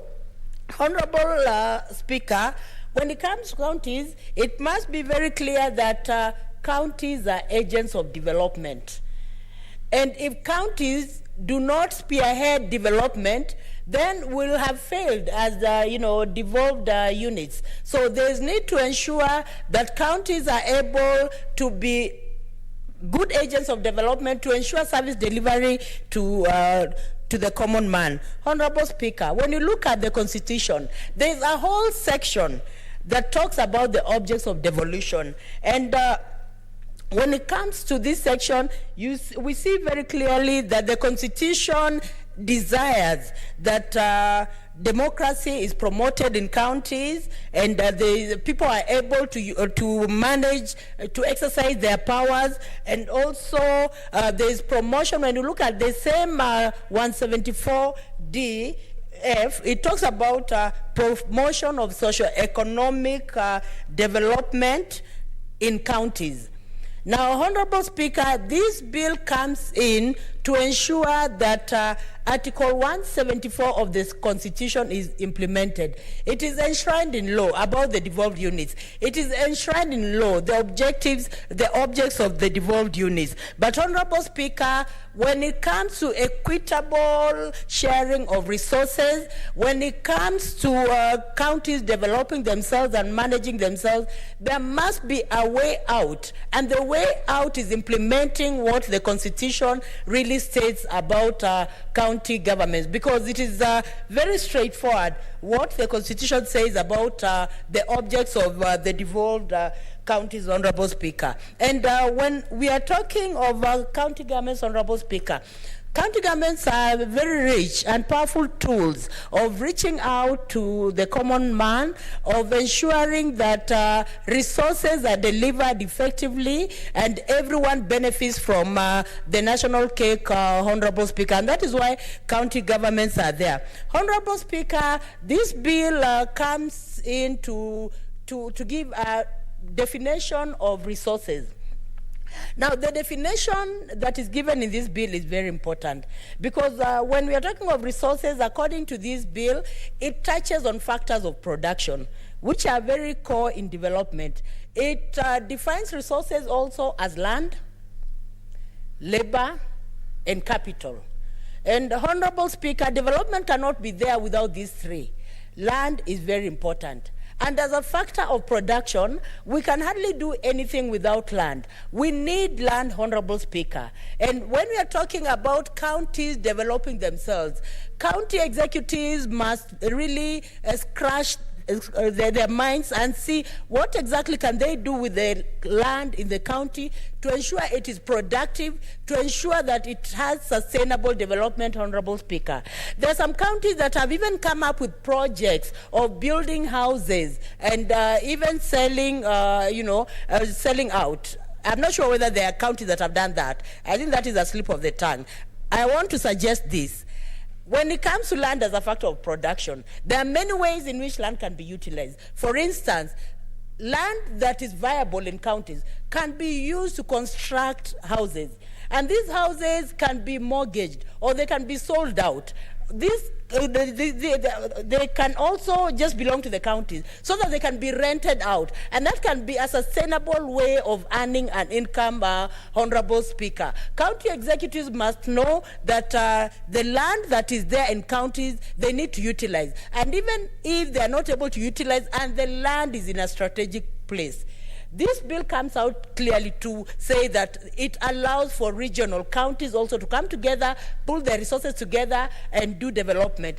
Even different counties can come up with such a sustainable kind of way of generating money, coming up with housing projects and ensuring that the money collected is shared equitably in the two counties, Honorable Speaker. Because it is very clear in the bill how in cases where money is now getting into the counties, it is very clear how this money can be shared. And even according to the bill allows for an agreement. In a situation where County A, County B have decided that they're going to have a certain development together, then when it comes to the resources, they're going to share the resources equitably. And even the bill also says that when it comes to disagreement, there's a way in which disputes can be resolved in counties. So, Honorable Speaker, I want to say that county executives, and I want to maybe, because the year is coming to an end, the Parliament, their terms are coming to an end, but I hope that the coming county executives will explore various ways of ensuring that they're utilizing the land that is in the counties to ensure that that land is productive, Honorable Speaker, because land is a powerful factor of production. Honorable Speaker, there's an issue that has come out clearly about labor. There are people who are gifted differently, even in counties. You'll find that there are some who are very good in doing carpentry. There are some who are very good in even constructing houses in counties. And I want to say, Honorable Speaker, when it comes to even constructing houses, it is not that person who has bidded, to be a constructor that can make really good houses. County executives should look for a way of ensuring that even in terms of construction, the labor in the counties is utilized, Honorable Speaker. You will find that even in counties, there are people who are skillful. They have not gone to school, but they're just talented, Honorable Speaker. I want to give an example of Kibera, Honorable Speaker. When you go to Kibera, you will find very good architects. You will find very good constructors. But they have not gone to school, but through experience, they're able to really come up with really perfect buildings. And Honorable Speaker, even when contractors who have even an education have been given the work, they do not do the work. The work is done by people who have hands-on. And the hands-on people, you will find them in the counties, Honorable Speaker. You will find that even when it comes to fishing, even when it comes to that industry, it is not that broker who says that he can supply fish and so on who has the manpower. You'll find that the real fish mongers, you'll find that the real people on the ground, the fishermen, they may not have gone to school, but they have the skills. So county governments should try to identify such people and afford them jobs, Honorable Speaker. And this bill will ensure that the trafficking of people from the rural areas to Nairobi and other urban towns comes to a stop. If they are actually managed properly, people will be very busy in their counties. They'll be earning a source of income in their counties because people go to cities simply because they want to make a living, Honorable Speaker.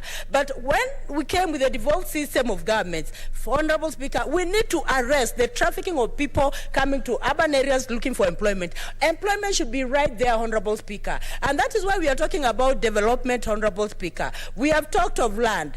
We have talked of labor. So people in the rural areas who have their labor, that labor should be exploited, utilized, and plowed back to the counties, Honorable Speaker, so that they also benefit from the labor, Honorable Speaker. Honorable Speaker, we are also talking about capital as being defined as a source, as a resource. And capital is very important, Honorable Speaker. When we are talking of capital, some amount of money is taken to the counties. And many times when it comes to revenue sharing, we say a certain fraction goes to the counties. We are talking about 35% of the national revenue going to the counties. County executives need to utilize this money in such a manner that it can be productive, it can be income generating, and plowed back to the counties, Honorable Speaker. Honorable Speaker, there is need for county executives to be very transparent also in the manner in which they're able to utilize the money that comes from the national government so that everyone benefits, the youth benefit, women benefit, and persons with disabilities also benefit, Honorable Speaker. Because most of the projects that are brought forth by county executives, you'll hear, of course, I'm not refusing that they do a good job in the counties, but what I'm saying is that they can do much more than what they're actually doing, Honorable Speaker. Because when the devolved systems came, and I want to say that everyone can see that means of transport has even become better in counties. I remember even when I was growing up and I was going to my parents' home, I would walk so many kilometers because means of transport was not there. And even when it came to vehicles, they could not even use that road. Sometimes you could sit in a matatu that would take about 4 hours before it reaches, because it has to be filled up. And people could not even afford. And so they would walk and walk and walk. But right now we see that roads are developed and we also have motorbikes being utilized. We have, the means of transport has improved. Why? It's because of devolution. So, Honorable Speaker, we have to ensure that we are protecting devolution. We have to ensure that this development is continuously going on, in counties, so that we can be able to implement Article 174 of the Constitution, Honorable Speaker.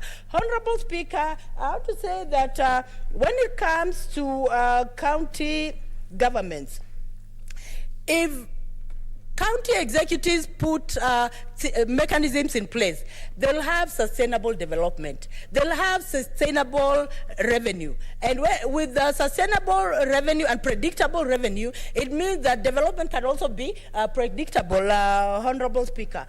Honorable Speaker, there is need for county executives to ensure that they identify the resources in the counties.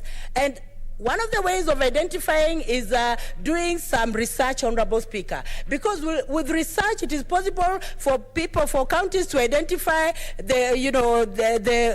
what is in the counties, the niche in the counties, and also apart from identifying the niche in the counties, they have to assess how much will be put in and how much will they get after the input, Honorable Speaker. And also, Honorable Speaker, there is need also for county executives to actually see to it that they do an analysis of the requirements that are needed in their counties for development, Honorable Speaker. Because different counties have different requirements. So there's need to find out, in this country, what is the requirement? Is it road? Let the road be made. In this county, what is the requirement? Is it land? Let the land be sought for and provided so that development can take place, Honorable Speaker. And even, Honorable Speaker, when this is identified and assessment is made, it has to be smart, Honorable Speaker, so that even when it comes to the resources that have been identified, they should be exploited and utilized so that they benefit the common man, Honorable Speaker. And another thing that I like about this bill, Honorable Speaker, it comes out clearly to talk about public participation, Honorable Speaker. Because even if we are talking about county resources development, there is need for public participation so that the public actually decides what is my time over? Thank you. So that even county executives are able to need to do public participation, and in public participation, that would when Wananchi will come and say, this is the lacuna in this area, or this is the niche in this area. Then after identifying the niche in the area, then people need to also see how the development will help them. Because when it comes to any development, it should be able to help the common man. We are talking about the 4 agenda. We are talking of manufacturing. We are talking of housing. We are talking of hospitals and all that. This bill comes in to ensure that all this is achieved in counties, Honorable Speaker. Because if we're able to utilize our youths in the counties, then they will not have to go and look for jobs in cities. If we're able to also manufacture, even commodities in our counties, then we'll not have to import, Honorable Speaker. We have to get out of that syndrome of importing, Honorable Speaker. We have to harness, we have to ensure that we are utilizing what we have, Honorable Speaker. And Honorable Speaker, this bill has also talked about economic blocks. And when you're talking about economic blocks, Honorable Speaker, different blocks can see what they have in common and leverage on the strengths that they have. And when they leverage on the strengths they have, Honorable Speaker, when it comes to income arising from the development, then the economic blocks can come together and decide how they're going to share, Honorable Speaker, because this bill allows for that. And there's also a mechanism for resolving disputes that arise from such agreements, because, Honorable Speaker, for economic blocks, this bill also says that there's need for an agreement, and there are also ways of resolving disputes. This bill also allows counties to also partner with the government, national government, to partner with individuals. But this bill is very clear that 40% of the income needs to go back to the counties, Honorable Speaker, because we are talking of local content. And I'm happy about Senator Moy, who came up with the local content, that even if it is development, let it benefit the locals, Honorable Speaker. So this bill will also come in to ensure that the locals benefit, Honorable Speaker, because 40% of the income needs to go to the counties, Honorable Speaker. And I want to say, Honorable Speaker, even when it goes to the counties, there is need for county executives to ensure that they're giving employment to people with disabilities, they're giving to women, they're giving to the youth. And I want to thank Governor Mandago on the floor of this House. Honorable Speaker, Governor Mandago has done so much when it comes to issues of disability. And I want to say that, Honorable Speaker, the PWDs themselves attest that when it comes to employment, he prioritizes them. And he has a mechanism put in place to ensure that persons with disabilities have employment, Honorable Speaker.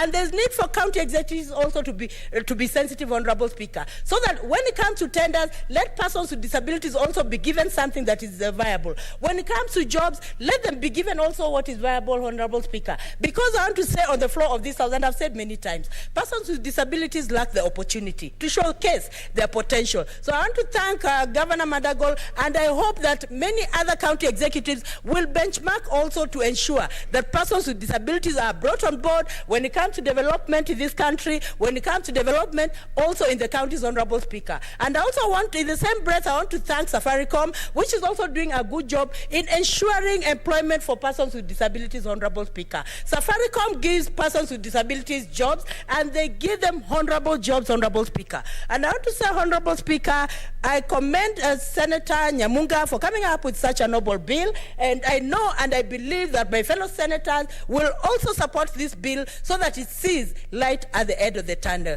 Thank you, Honorable Speaker. I second.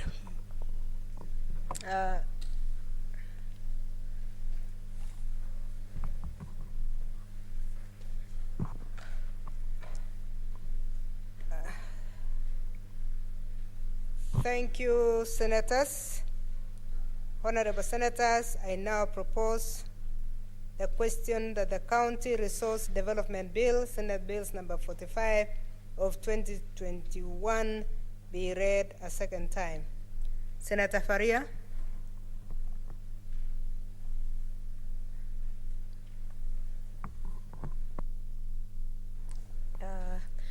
Thank you, Madam Speaker, for giving me this opportunity. Madam Speaker, I wish to urge the people of Kisumu, if Senator Nyamunga needs any position, political position, this is the lady who should be rewarded. Because, Madam Speaker, this is a bill that is a game changer, Madam Speaker. And as society, if we cannot recognize people who do a great job, then we should be ready to receive mediocre services from people who are not ready to work for their people. Madam Speaker, this is, devolution is young. It's only like 10 years now. But Madam Speaker, unless we get it right from the beginning, devolution will not reach the level we anticipate as the framers of the Constitution had anticipated. Madam Speaker, devolution is a game changer. Because in counties like where I come from, before devolution, we used to say that we are going to Kenya.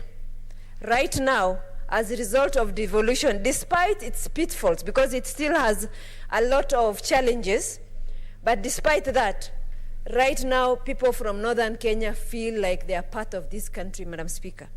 So, Madam Speaker, and anybody like Senator Nyamunga, who is willing to support enhanced devolution, need to be supported by where she comes from. And I urge the people of Kisumu County to elect Senator Nyamunga as their senator. Madam Speaker, can you imagine Senator Nyamunga as the senator of Kisumu, Baba as the 5th president? How phenomenal will devolution grow in this country? I think most Kenyans know the answer to that question. Madam Speaker, because, Madam Speaker, Raila Amolo Odinga is known as the father of devolution, because he is the one who was fronting the clamor for new constitution, and with grace of God, he has succeeded. And I think if we elect him as the president, I think it can only get better. So, Madam Speaker, Senator Nyamunga should be favorably considered by the people of Kisumu. If she can do all this work, this is not the only bill she has done that increases resources for counties. Madam Speaker, I sit in Finance Committee and I know that she has done several bills that enhances revenue collections for counties. So, Madam Speaker, she's just nominated now. Imagine if people of Kisumu elect her. It can only get better, Madam Speaker, not only for Kisumu, but for this country. Madam Speaker, in terms of the business, the resource requirement, the continuation of devolution, we have to have some level of sustainability, meaning resources must be generated by counties. We can no longer rely on national government for resources. So therefore, this bill will enhance capacity of county government to generate more resources for themselves so that they don't rely on themselves. Madam Speaker, sometimes there are things that amuse me as Kenyans. We expect too much. Kenyans expect roads, expect hospitals, expect service delivery, expect a lot of things, their life to be more comfortable. We change poverty, a lot of things. That is their expectation of government. But the same Kenyans don't want to pay taxes. The same Kenyans don't want the government to borrow. Tell me which kind of economic model this government needs to use that doesn't require citizens to pay taxes, that doesn't require the same government to borrow, but we do all those services accordingly. You tell me. That is one of the interesting things about Kenyan economic politics, Madam Speaker, and I find it very interesting. You either have to pay taxes, ready to be paying taxes, or ready to borrow. And even if you borrow, if you're not ready to pay taxes, then you lose all your strategic, resources if you're not willing to pay taxes. Because how else will this government get money to do a lot of things, Madam Speaker? Madam Speaker, the other thing I wanted to talk about this.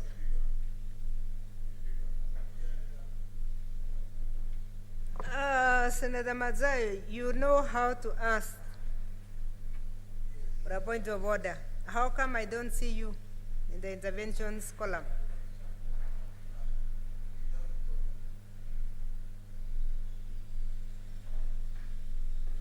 Yes.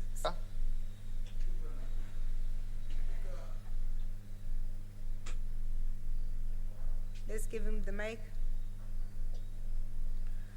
Speaker, tumekuwa tukijadiliana pale chini. Sikutaka kumuingilia dadangu Farhia. Lakini sijui kama ni mazingaumbwe ama sijui kama ni sayansi ama sijui kama ni kitu gani kinaendelea ndani ya hii bunge la Senate. Kwa sababu kuna taa moja linazunguka, mataa mengine yote hayazunguki. Sababu hatuijui. Speaker, sijui inaweza kuwa kama ni hatari kwetu sisi hapa ndani.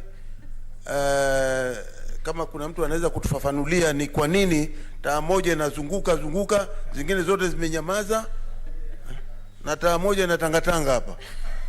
Asante Speaker. Ama kama sivyo tutoke basi, manake ni hatari.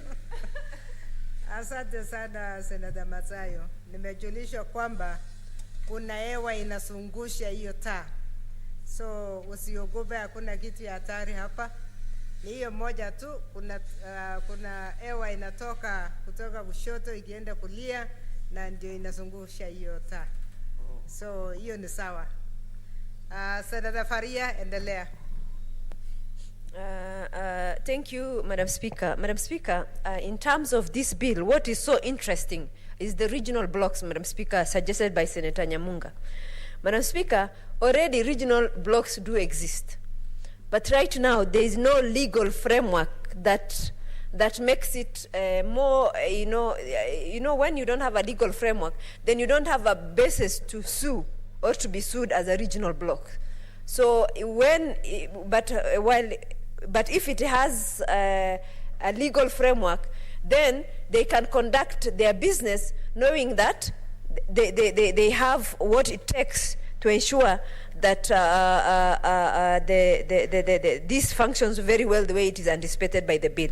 Madam Speaker, the other thing that I like about this bill is because of the regional blocks, there's going to be an interesting economic activity that can take place.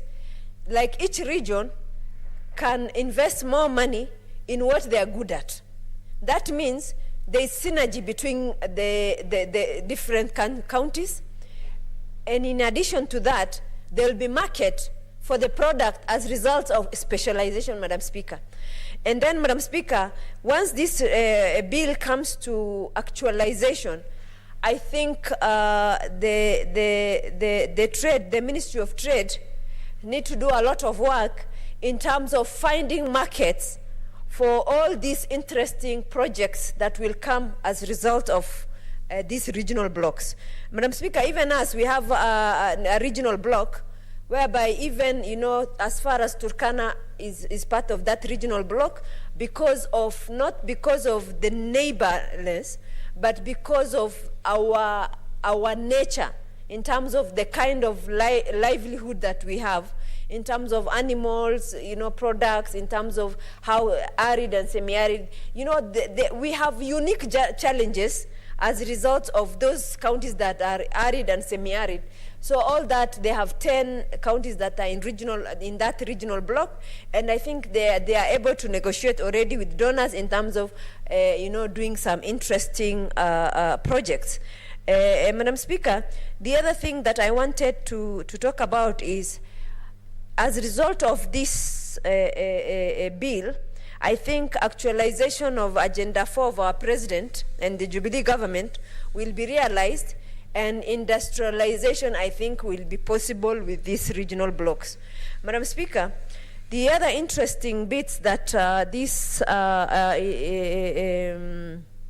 bill talks about is not only formulating, ability to have regional blocks and other, but it is also creating a favorable environment in terms of actualization of this bill. One of it is, promotion of good governance and accountability in development and, exploitation of natural resources. That is important, because unless you put systems in place that support good governance, then we can only talk about laws that are there, but that will never benefit the common mwananchi.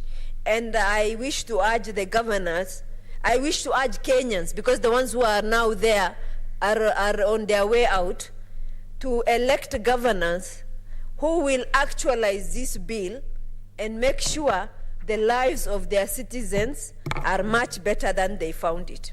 Madam Speaker, the other one is the need to promote as well, sustainable development in exploiting of the natural resources. This bill also encourages public participation. It also encourages transparency, and then it also encourages, availability both in services and timely, and then reliable information.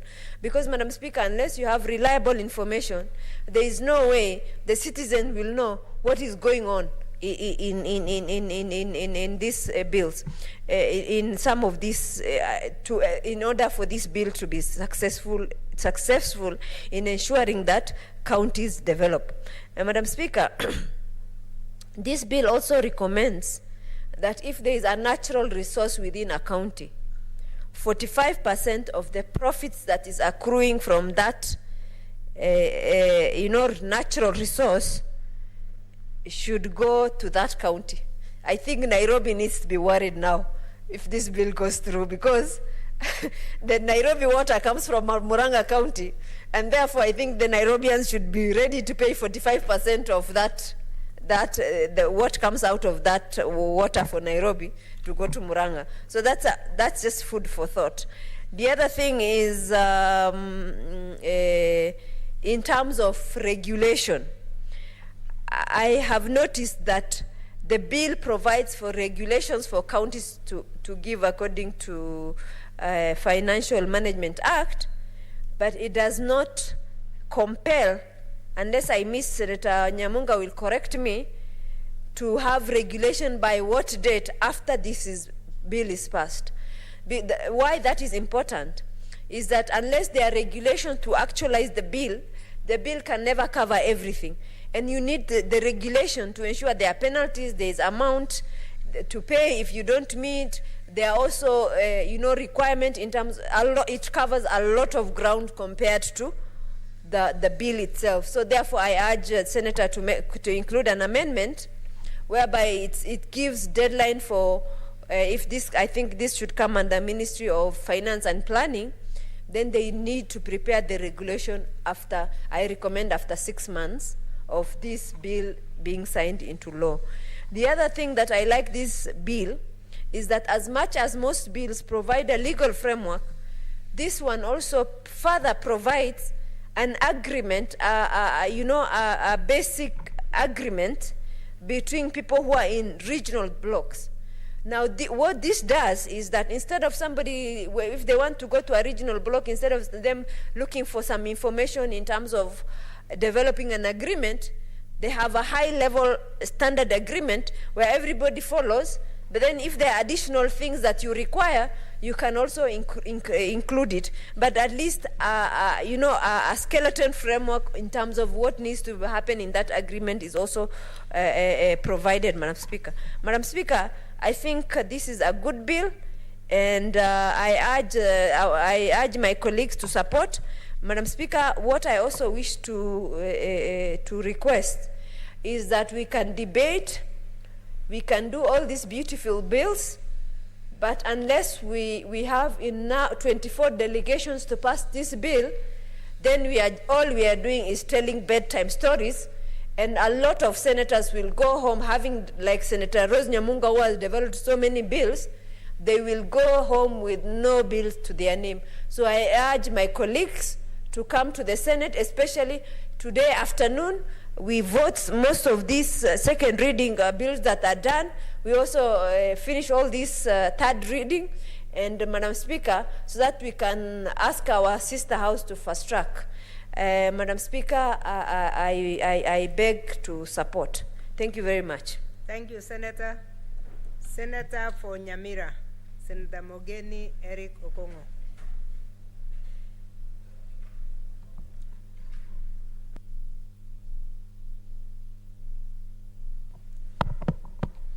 Yes, Madam Speaker, I want to begin by congratulating the nominated senator, Senator Nyamunga, for coming up with this very good proposal on this bill, which he has named the County Revenue Development Bill 2021. The Speaker, it's good to have senators in the House who have gone to school and gone to school properly. That's why at times I have issues with these proposals that advocate for qualification of members of parliament to secondary school and not degree. Because looking at this bill, Madam Speaker, I have no doubt that the main intention of this bill is really to advance the lives and the well-being of the people that we represent.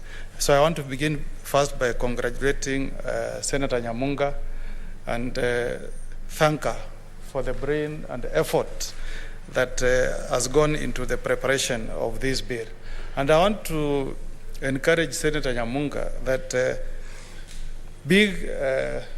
big things that are transformative begin with ideas like what you have placed before the Senate this morning. And even if we travel around the world to look at history, Madam Speaker, this is how big establishments have begun, by bringing together countries that come together, share ideas, and they form big economic blocks. Madam Speaker, even the Airbus started like an idea that was introduced by the French, shared by West Germany, and later on the UK joined in 1967. And now they produce, in fact, they are the leading manufacturers of planes now. They are ahead of even the Boeing.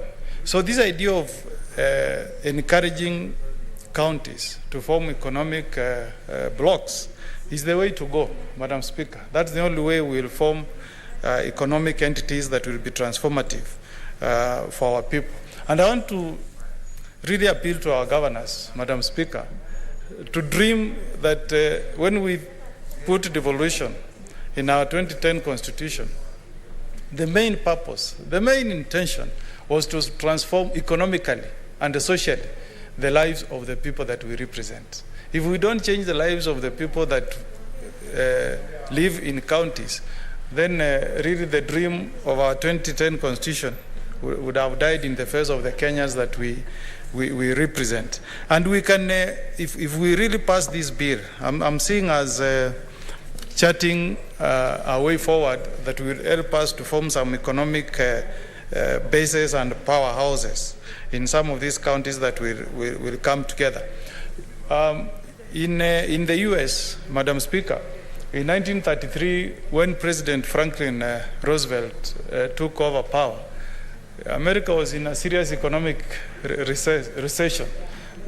In fact, what we talk here has never reached the state where America was in 1933.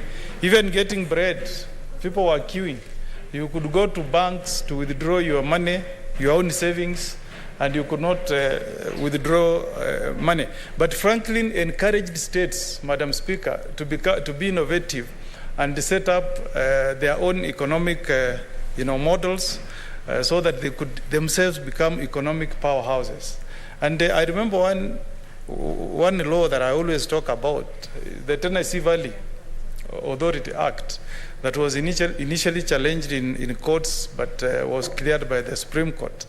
The idea that Franklin had was to ensure that they harness the rivers that run through the Tennessee Valley, construct dams so that the issue of flooding will be harnessed to become an economic benefit to the people of Tennessee Valley. And as we speak today, Madam Speaker, that authority that was formed in 1933 remains one of the most profitable enterprises in the United States of America. Not only does it provide the cheapest power to the national power in America, but it has also formed a very serious tourism circuit in America. Where we used to have floods, now we have beautiful hotels where tourists visit. So the state is rich. The Tennessee Valley state is rich. Other than being famed for music, like what Kenyans have enjoyed for many years, music from Dolly Parton, it also now forms a base for economic tourism in the US. So that's where we really want these countries to go. So our governors must really wake up and think innovatively how they are going to transform the lives of the people who reside in counties. And Madam Speaker, it can be done. If you have taken a walk in Nairobi, see what General Bardi has done in Nairobi through NMS. Look at the beautification that is taking place in Nairobi. Look at the pathways, the walking pathways he has repaired in Nairobi. Look at his efforts in ensuring that the city is clean. It can be done. So the question I normally ask is, for the last 6 years before we had NMS, where was money that was allocated to Nairobi County going to? Where was that money going to? Because now we can see something is happening in the county of Nairobi. So when Madam Nyamunga here proposes that we should have more responsibilities being taken by our CECs in counties, we want them to be more accountable to the people. We want them to be more prudent in the way they utilize resources. Those who are in charge of collection of revenue at the counties must ensure that, Madam Speaker, leakages on revenue. If you read public accounts committee reports that are tabled on the floor of this house year in, year out, there are a lot of leakages on the revenue that is collected by counties, almost in all our counties. Most of our counties are still analog, Madam Speaker. They are still analog. The vehicles that move from maybe one market to the other and they're obligated to pay revenue, they are still being issued with receipts manually. Even after counties budgeted huge millions of shillings to automate revenue collection. And that's what this bill is proposing, that counties must really think outside the box. You can't wait year in, year out for the Senate to allocate revenue to your county so that you can spur development. You can also be innovative on how you collect revenue from your own county and use that income to develop your county. Madam Speaker, why are we unable to adequate to provide medical services in our counties. Like in Nyamira, day in, day out, our people cross over to Bomet to get treatment in Tenwek Hospital. Others are taken all the way to Eldoret. Yet if we really did good collection of our revenue at the counties, we can have good hospitals that can provide quality Medicare to our people.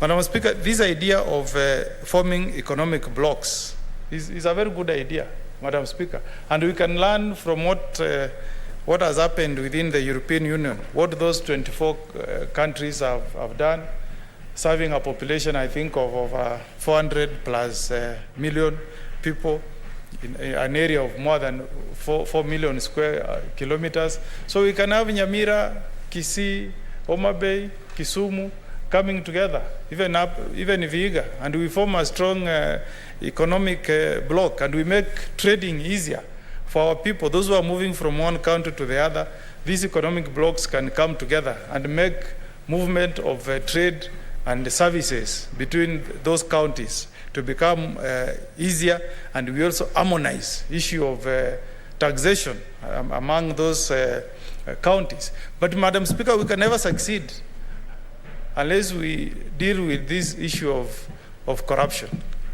These CECs that we are giving more responsibilities, Madam Speaker, we must also demand for more from them, and we also must put EACC on their toes. Because the money that we send to our counties, if it's not utilized well, Madam Speaker, it ends up in people's pockets. So we'll keep on sending money to counties, but it ends up in people's pockets. So we must really make a strong appeal to the Ethics and Anti-Corruption Commission to make use of the good support that they are now getting from the judiciary. Issues of lifestyle audits, Madam Speaker, I've of late seen very good jurisprudence from our courts on people who have amassed wealth whose sources they cannot adequately explain to the courts. Those assets should be repossessed, be given back to counties. If they are houses, let's convert them to hospitals or pharmacies, where our people can, so that we remind those coming after, those who have been culprits, that corruption does not pay. Otherwise, without slaying this dragon of corruption, Madam Speaker, we will never transform the lives of the people that we represent. I hope also, Madam Speaker, that this bill will help us deal with issues of value addition, and I'm really wishing, I'm wishing the fifth, Engineer Amolo Odinga, all the best as he prepares and campaigns to be the next president of this country, because his policies resonate with a progressive society, Madam Speaker. This is not the time of telling people that you are going to transform the lives of our people by giving them wheelbarrows. Madam Speaker, I can never seek to be a president of a country and say that my only dream and ambition is to give wheelbarrows.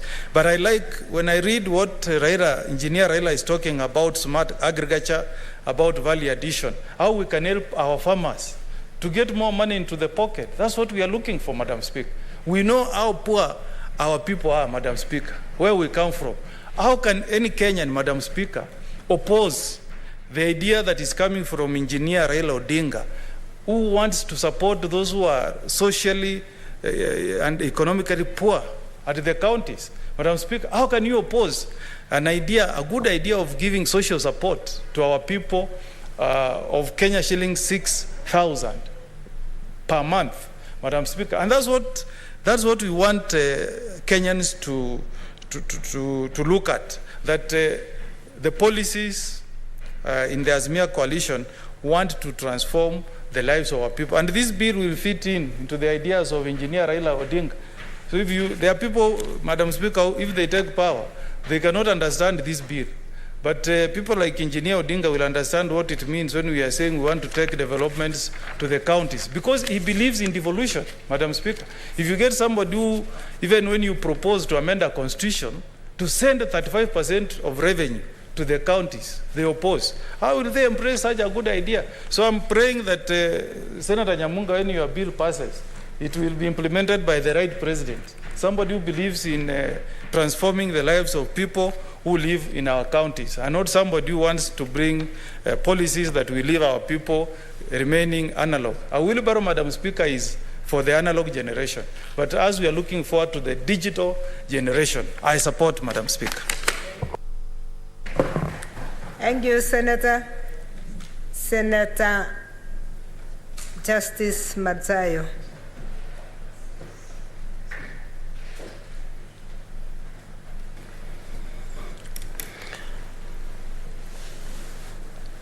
Asante Speaker. Speaker, pia mimi ningependelea kuunga mkono bili hii ya kuelekeza uchumi bora ndani ya hizi kaunti zetu ama jimbo. Kitu cha kwanza Speaker, nafikiria hii bili imekuja wakati mwema, wakati ambao inahitajika. Na Speaker, tukiangalia vema katika hii bili hii, tunaona ya kwamba kuna mambo mengi ambayo tunaweza kuyafanya. Kitu cha kwanza, ningewapatia kongole wale magavana wote 6 walioanzisha mfumo huu wa uongozaji wa kaunti 6 za pwani, kuanzia Lamu kuja Tana River, Kilifi, Mombasa, Kwale na Taita Taveta. Speaker, magavana hawa walianzisha mfumo wa jumuiya ya kaunti za pwani zote 6. Lakini pengine kwa bahati mbaya ama kwa msukosuko ama kwa kukosa kuelewana, hii jumuiya ya kaunti za pwani ilififia. Na ningependa kuwauliza, kwa sababu vile tuko na muda kidogo umebaki na wao wako katika mamlaka, ningewauliza ya kwamba bili hii hivi sasa ambayo iko ndani ya bunge la Senate, ingewafaa wao wafungue macho, waelewe ya kwamba hii bili ambayo iko hapa inaenda muda mrefu sana kusaidia kaunti zote 6 za pwani. Speaker, tukiongea namna hiyo, kwanza nataka kumpatia kongole dadangu Rose Nyamunga, seneta mteule wa chama cha ODM, kwa kuleta hii bill hapa, na pia vile vile kwa ukakamavu wake wa kujua mahitaji ya hii bill. Speaker, tunaelewa kabisa ya kwamba kama hii bill itafaulu, lazima ipate kielelezo mwafaka ambacho kitakuwa katika kilele cha utawala wa Jamhuri ya Kenya, ili kuona ya kwamba haya yote tunayosema hapa, haya yote ambayo yako ndani ya hii bill yatatekelezwa. Kwa sababu kutengeneza pesa ndani ya kaunti ni kwamba ufisadi ni lazima upigwe vita. Kutengeneza pesa ndani ya serikali ya kati, national government, ni lazima ipigwe vita ufisadi. Lakini ikiwa hatutapiga vita ufisadi, basi itakuwa biashara kama kawaida, ambapo tunajua kabisa ya kwamba mtu ambaye anaweza kupigana na ufisadi ndani ya Kenya kwa hivi sasa,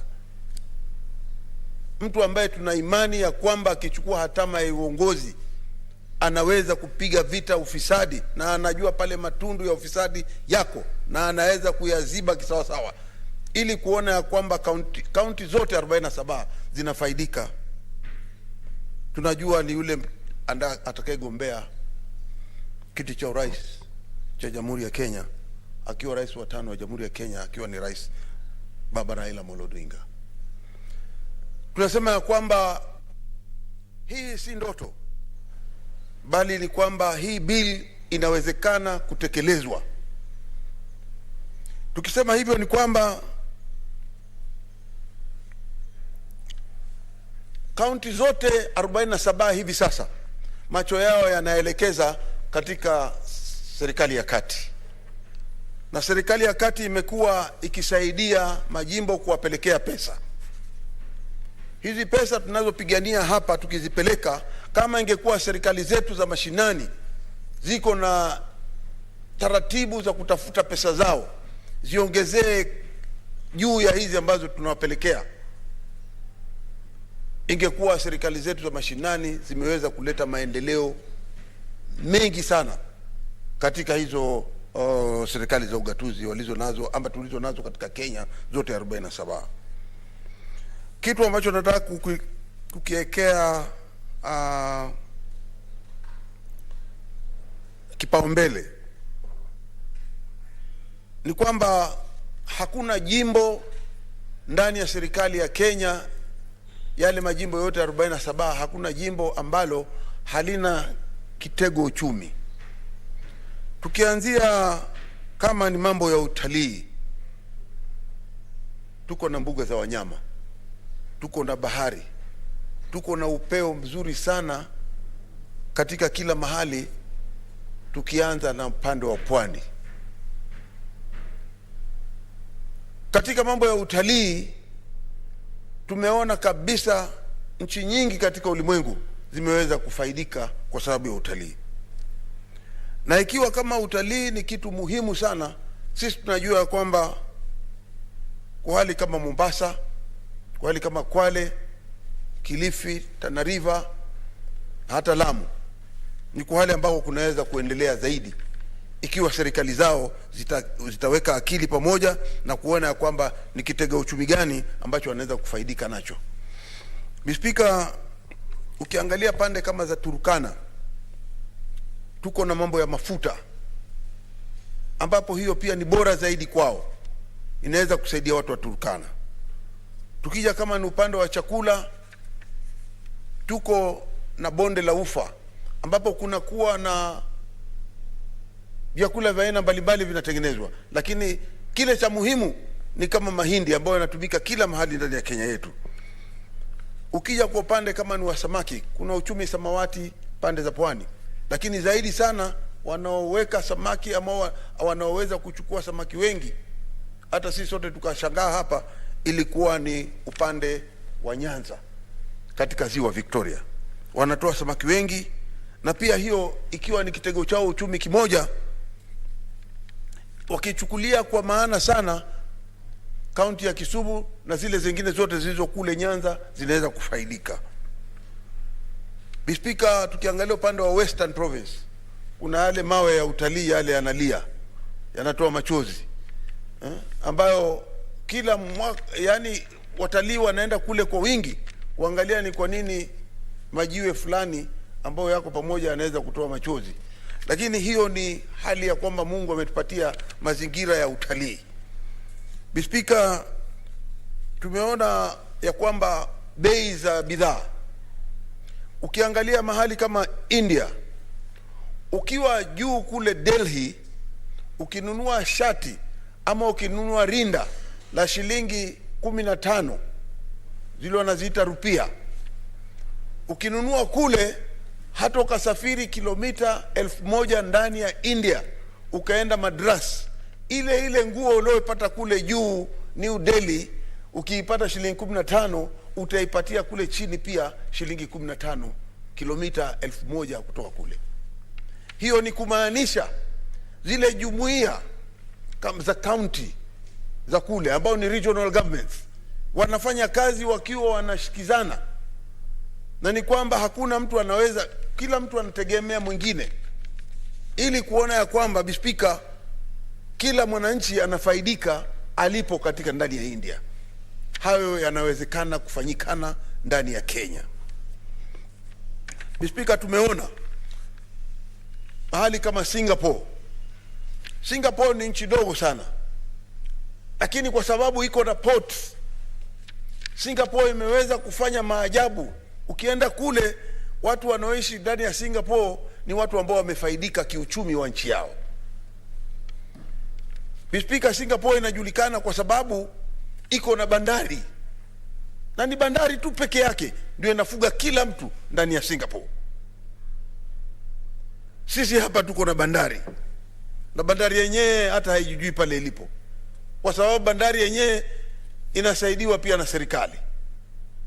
Tunashindwa sasa, ile bandari ya kule Singapore inaweza kusaidia serikali ya Singapore. Hii yetu hapa ni opposite, kwa sababu ya mambo ya ufisadi. Tunasema ya kwamba ikiwa ile bandari inaweza kufanya kazi na inatokea maeneo ya Mombasa, ile Mombasa City ikiwa ndio iko na bandari kama vile Singapore City iko na ile bandari yao pale, watu wale wa kwanza kufaidika na ile port ni wale watu wako pale Mombasa. Sisi tukiangalia uchumi wetu na hali yetu ya maisha na serikali vile inaenda, Mombasa saa hizi ukifika bispika utaionea huruma.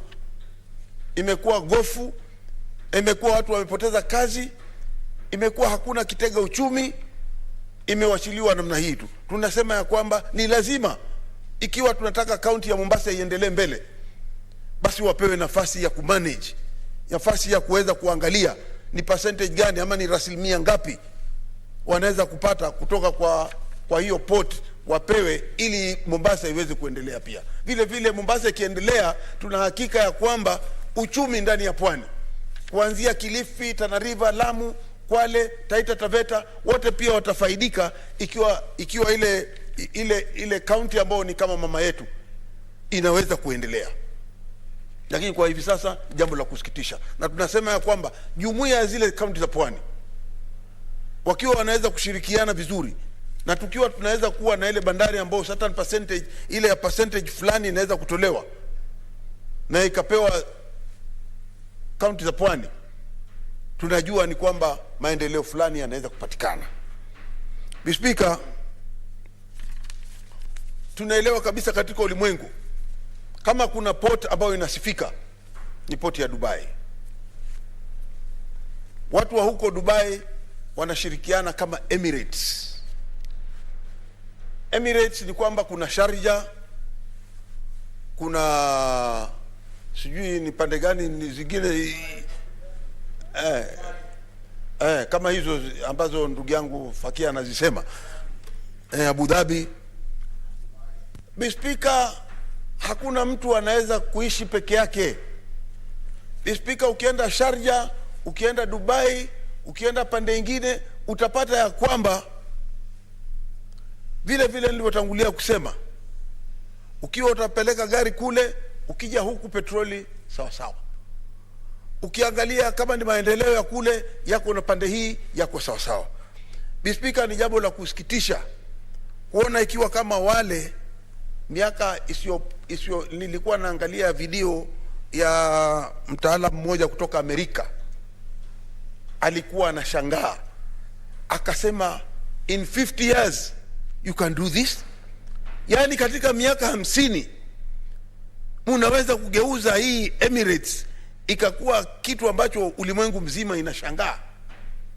Kila kitu kinafanya kazi kisawasawa. Hiyo inamaanisha ya kwamba jumuiya zile za Emirates wanafanya kazi wakiwa pamoja. Bili hii inaweza kutuunga sisi ikafanya Kenya ikawa moja. Hii bili inaweza kusaidia Wakenya wakapendana. Leo tukiangaliana namna hii, tunaona tunafika karibu na uchaguzi, tunaanza kusema ya kwamba hawa ni kabla hii, hawa ni kabla hii. Tunaanza kupanga kisiasa, makabila fulani ya kusanyane pamoja tupige kura. Haiendi namna hiyo. Tunasema sote ni wa Kenya, na hatuna vile tunasema kama Sakaja huwa anasema hapa hakuna Kenya A hakuna Kenya B. Ni ukweli. Kenya iliyoko hapa ni moja. Na kwa hiyo kama sisi ni watu wa Kenya wote ni lazima wasikizane. Na hizi zote kama kaunti 47 zingekuwa zikisikizana, ingekuwa pengine hatuhitaji hii, lakini tunahitaji hii kwa sababu ya uelekezo wanaosema ya kwamba ni lazima hizi kaunti kwa sasa wawache mambo ya kutegemea serikali ya kati kupata pesa. Wao wenyewe wawe na mikakati yao wakiwa huko kwenye serikali yao. Waketi huko, sio kuketi na kungoja na zile pesa tunapeleka zingine zinaingia kwenye mifuko ya watu binafsi. Na tunasema hii iwachiliwe. Isifanyiwe hii bili, iwachiliwe iwe effective, ili iweze kusaidia Wakenya ambao kokote wanakoishi katika nchi. Na mwisho, Speaker,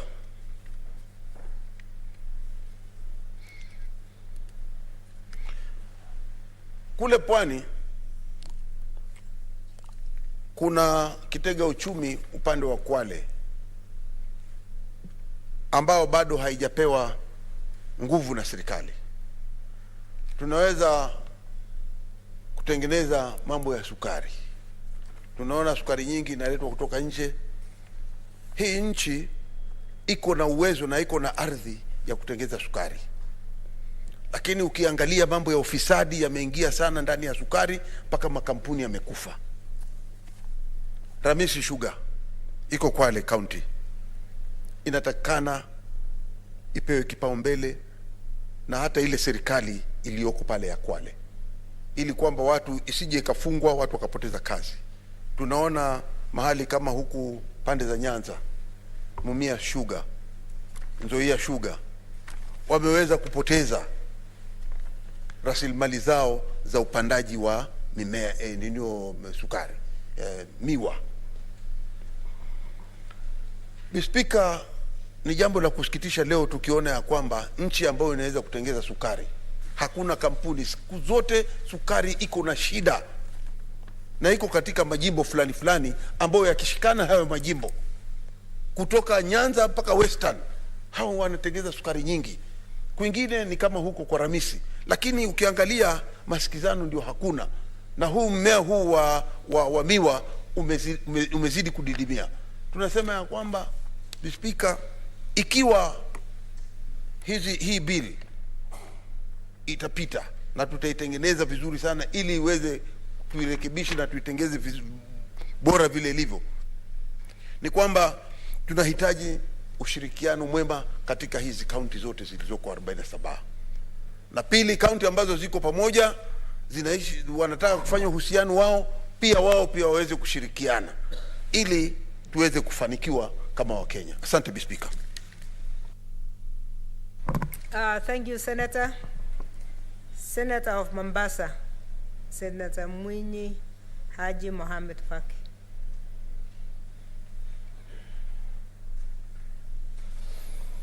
Asante Speaker pia kwa kunipa fursa hii kuchangia mswada wa uimarishaji wa rasilimali za kaunti ambao umeletwa bungeni na Senator Nyamunga, Senator maalum. Mheshimiwa Speaker, msaada huu nafikiri umekuja wakati mzuri, japokuwa kulingana na malengo na maazimio yake ilikuwa takana huo umepitishwa miaka 7 au 8 nyuma, kwa sababu kwa sasa kaunti zetu nyingi zinategemea mgao wa serikali ili kuendesha miradi yao na kuendesha maendeleo katika sehemu zao, na siku zote maendeleo hayawezi kufanywa kwa msaada. Maendeleo yatakana kufanywa na rasilimali zenyewe za kaunti ambazo zinapatikana katika eneo hili. Kwa hivyo Mheshimiwa Speaker, mswada huu utasaidia pakubwa kuzishajaisha kaunti zetu kuweza kuangalia zaidi rasilimali zao za nyumbani kuliko kutaraji kila mwaka wanaleta bakuli la kuomba hapa katika Senate tuongezee pesa wakati wao wenyewe wako na rasilimali za kutosha kuhakikisha kwamba wanaweza kupata pesa za kuendesha mipango yao na miradi yao. Mheshimiwa Speaker, nikisema hivyo ni kwamba kwa mfano mwaka 2020-2021 kaunti ya Mombasa ilipokea zaidi ya bilioni 7 kutoka kwa serikali kuu, lakini wao walikuwa na mipango ya kukusanya bilioni 6, na kile ambacho walikusanya mwisho wa mwaka ilikuwa ni bilioni 3 na milioni 300, ambayo ilikuwa ni karibu nusu ya, hawakuweza kufikia nusu ya matarajio yao ya fedha ambazo walikuwa takana wakusanya.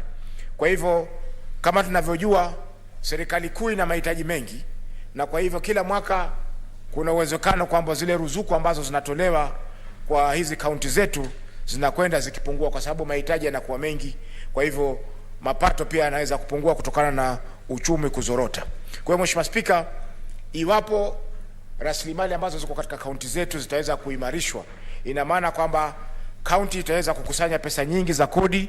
Kaunti vile vile itapunguza watu kuhamahama kutoka maeneo ya mashambani kuja mijini, kwa sababu wengi wanatoka mashambani kuja mijini kwa sababu mashambani hakuna kazi na hakuna zile tunaita opportunities ama nafasi ambazo wanaweza kuzitumia wakaweza kupata kazi na kuweza kuajiriwa. Mheshimiwa Spika, pia itapunguza umaskini, kwa sababu ikiwa wale walioko mashambani watakuwa wanapata kazi pale pale mashambani, ina maana kwamba mtu hatakuwa na nafasi ya kuhamia mjini ambako atabidi alipe kodi nyingi. Maisha ya mjini pia yako ghali zaidi kuliko ya mashambani. Kwa Mheshimiwa Spika, hii itasaidia pakubwa kupunguza umaskini katika maeneo yetu ya county. Mheshimiwa Spika, hii pia inaingiana na lengo la serikali inayotarajiwa ya Azimio kuweza kuhakikisha kwamba maendeleo yanakwenda mashinani. Mheshimiwa Spika, lengo na madhumuni ya ugatuzi ilikuwa ni kuleta serikali karibu na wananchi na vile vile pia kuleta maendeleo karibu na wananchi. Zamani maendeleo yote yalikuwa yanapangwa kutoka Nairobi, lakini sasa kila county iko na fursa ya kupanda maendeleo yake, na hivyo ina maana kwamba kaunti zetu nyingi zitaweza kuendelea pakubwa iwapo mswada huu utaweza kupitishwa kwa sheria. Mheshimiwa Spika, nimeona pia katika mswada huu kwamba inazungumzia uundaji wa zile tunaita regional economic blocks, yani jumuiya za county katika wale zile county ambazo zinatoka maeneo mamoja. Kwa mfano, Pwani ndio ilikuwa region ya kwanza, eneo la kwanza kuweza kufikiria kuja pamoja kama county ya Lamu, county ya Mombasa, county ya Tana River, county ya Kilifi, county ya Kwale na county ya Taita Taveta, ambazo zote hizi zamani zilikuwa ziko katika mkoa wa Pwani. Mheshimiwa Spika, yasikitisha kwamba hatujaweza kupata matunda ya wazo hili la jumuiya la county za kwambo, japokuwa sisi katika Pwani ndio tulikuwa wa kwanza katika nchi ya Kenya kuja na fikra kwamba hizi county zinaweza kuungana pamoja zikaweza kuendesha mambo ambayo yatasaidia county zote katika eneo lile. Kwa mfano, Mheshimiwa Spika, county zote za Pwani zina shida kubwa ya maji. Mombasa inapata maji yake kutoka Mzima Springs ambayo iko karibu kilomita 200 kutoka county ya Mombasa. Maji mengine yanatoka Baricho, Mheshimiwa Spika, ambao pia ni karibu kilomita 200 kutoka county ya Mombasa. Baricho iko katika county ya Kilifi. Mheshimiwa Spika, ukiangalia Kwale wana shida ya maji pia. Mombasa wana shida ya maji. Kilifi wana shida ya maji. Tana River wana shida ya maji na Lamu pia wana shida ya maji. Lakini hatujaweza kuidhibiti hii rasilimali ya maji ya Mzima ili kuona kwamba tuna supply ama tunapeleka maji maeneo yote katika county hizi za Pwani. Kwa hiyo Mheshimiwa Spika, uzembe wetu ama kulala kwetu, tumeona kwamba bado tunatarajia serikali kuu tuweze kutusaidia kuweza kuimarisha rasilimali ambayo ni muhimu sana katika maisha ya binadamu. Mheshimiwa Spika, jambo lingine ambalo pia Pwani linatukwaza ni kuwa uchumi samawati, yani blue economy, ambao sasa ndio eneo jipya la kuimarisha uchumi, pia linatupiga chenga, kwa sababu tukiangalia tuna ufuo wa bahari kutoka Vanga nyumbani kwa Mheshimiwa Boy mpaka Kiunga upande wa kaskazini katika eneo la Lamu, Mheshimiwa Spika. Na utapata kwamba japokuwa tuna bahari, lakini hatuna usafiri wa bahari, kwa mfano kutoka Lamu kwenda mpaka Kwale.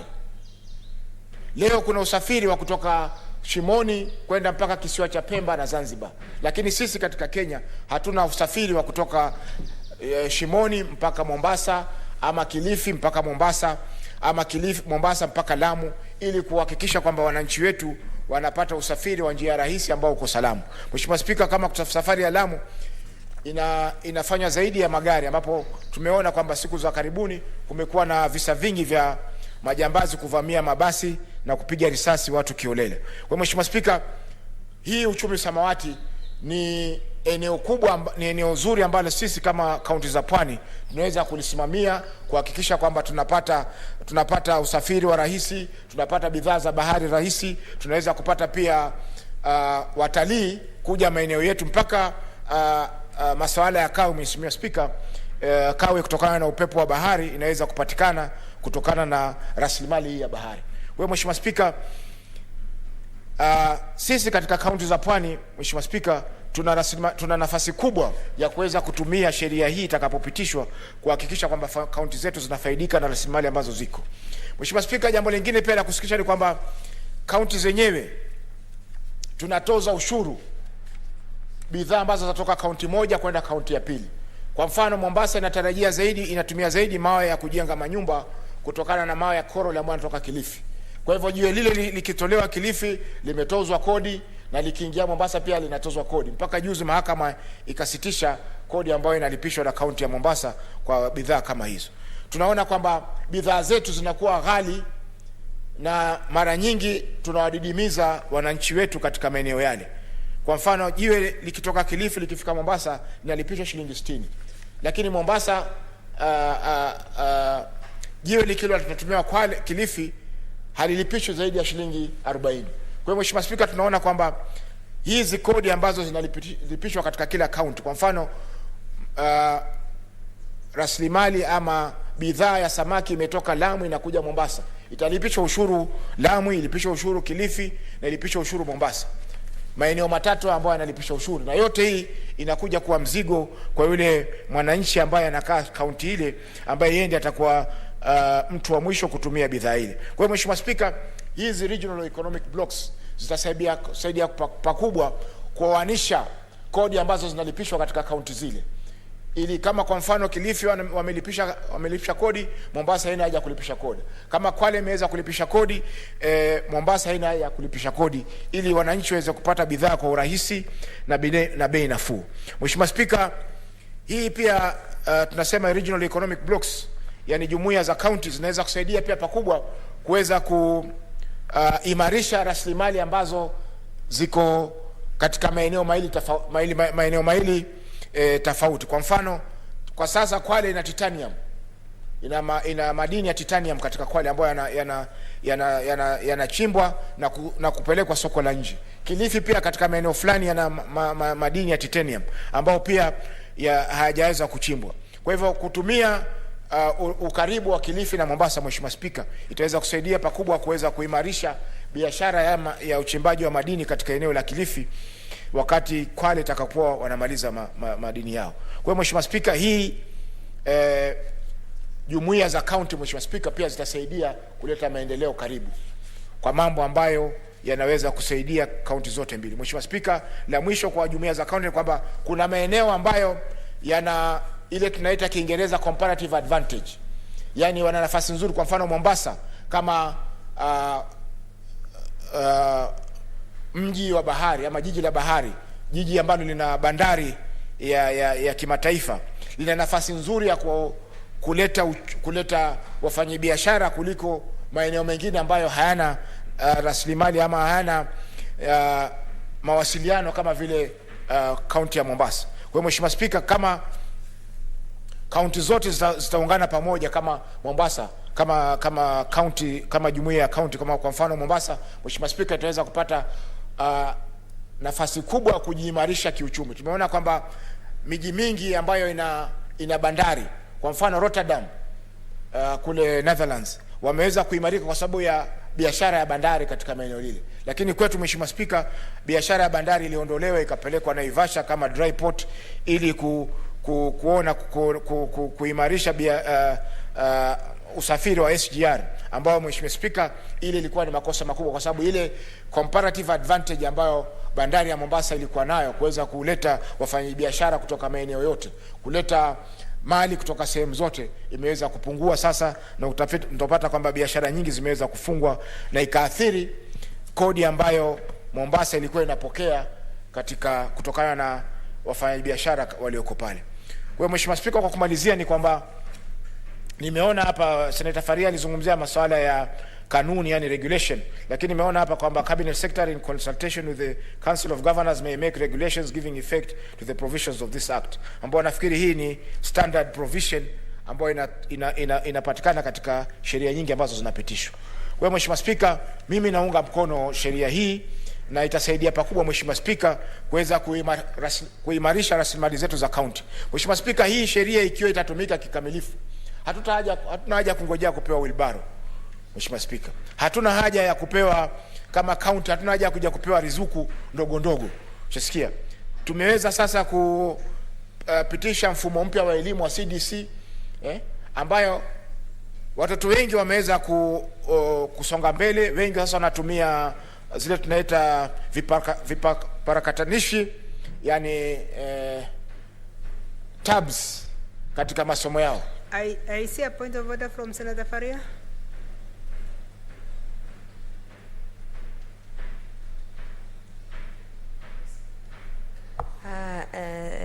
Speaker, Madam Speaker, is point of information. What I was considering is timelines.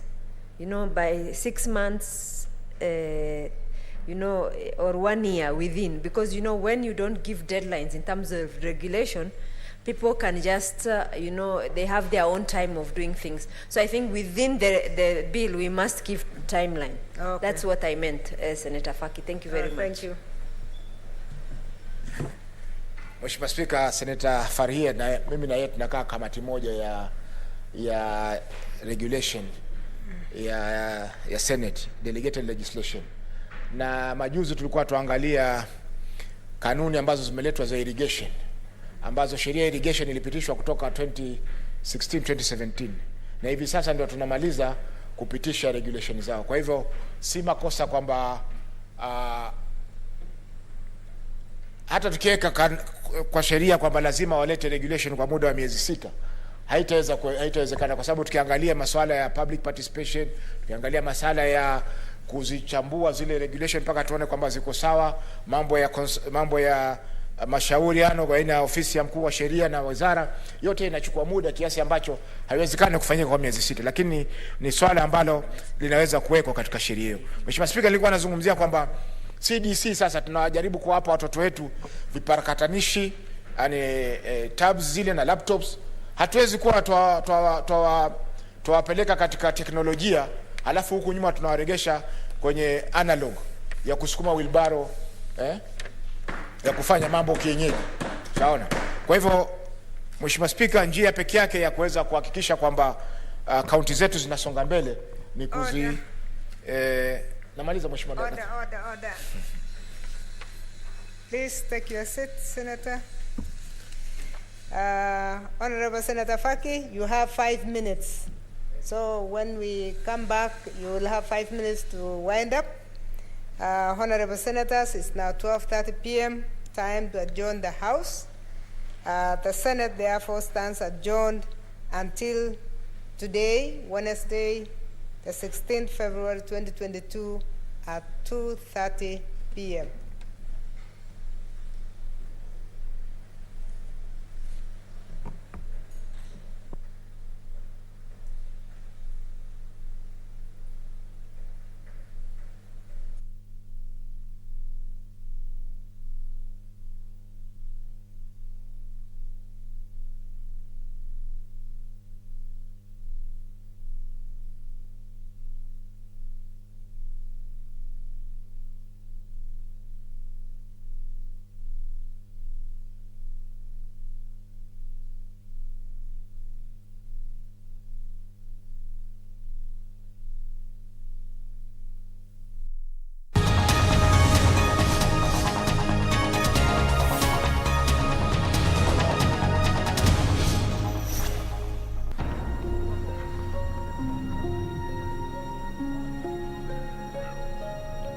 Mount Kilimanjaro, an icon of Africa, and for centuries a mystic destination for adventurers and explorers.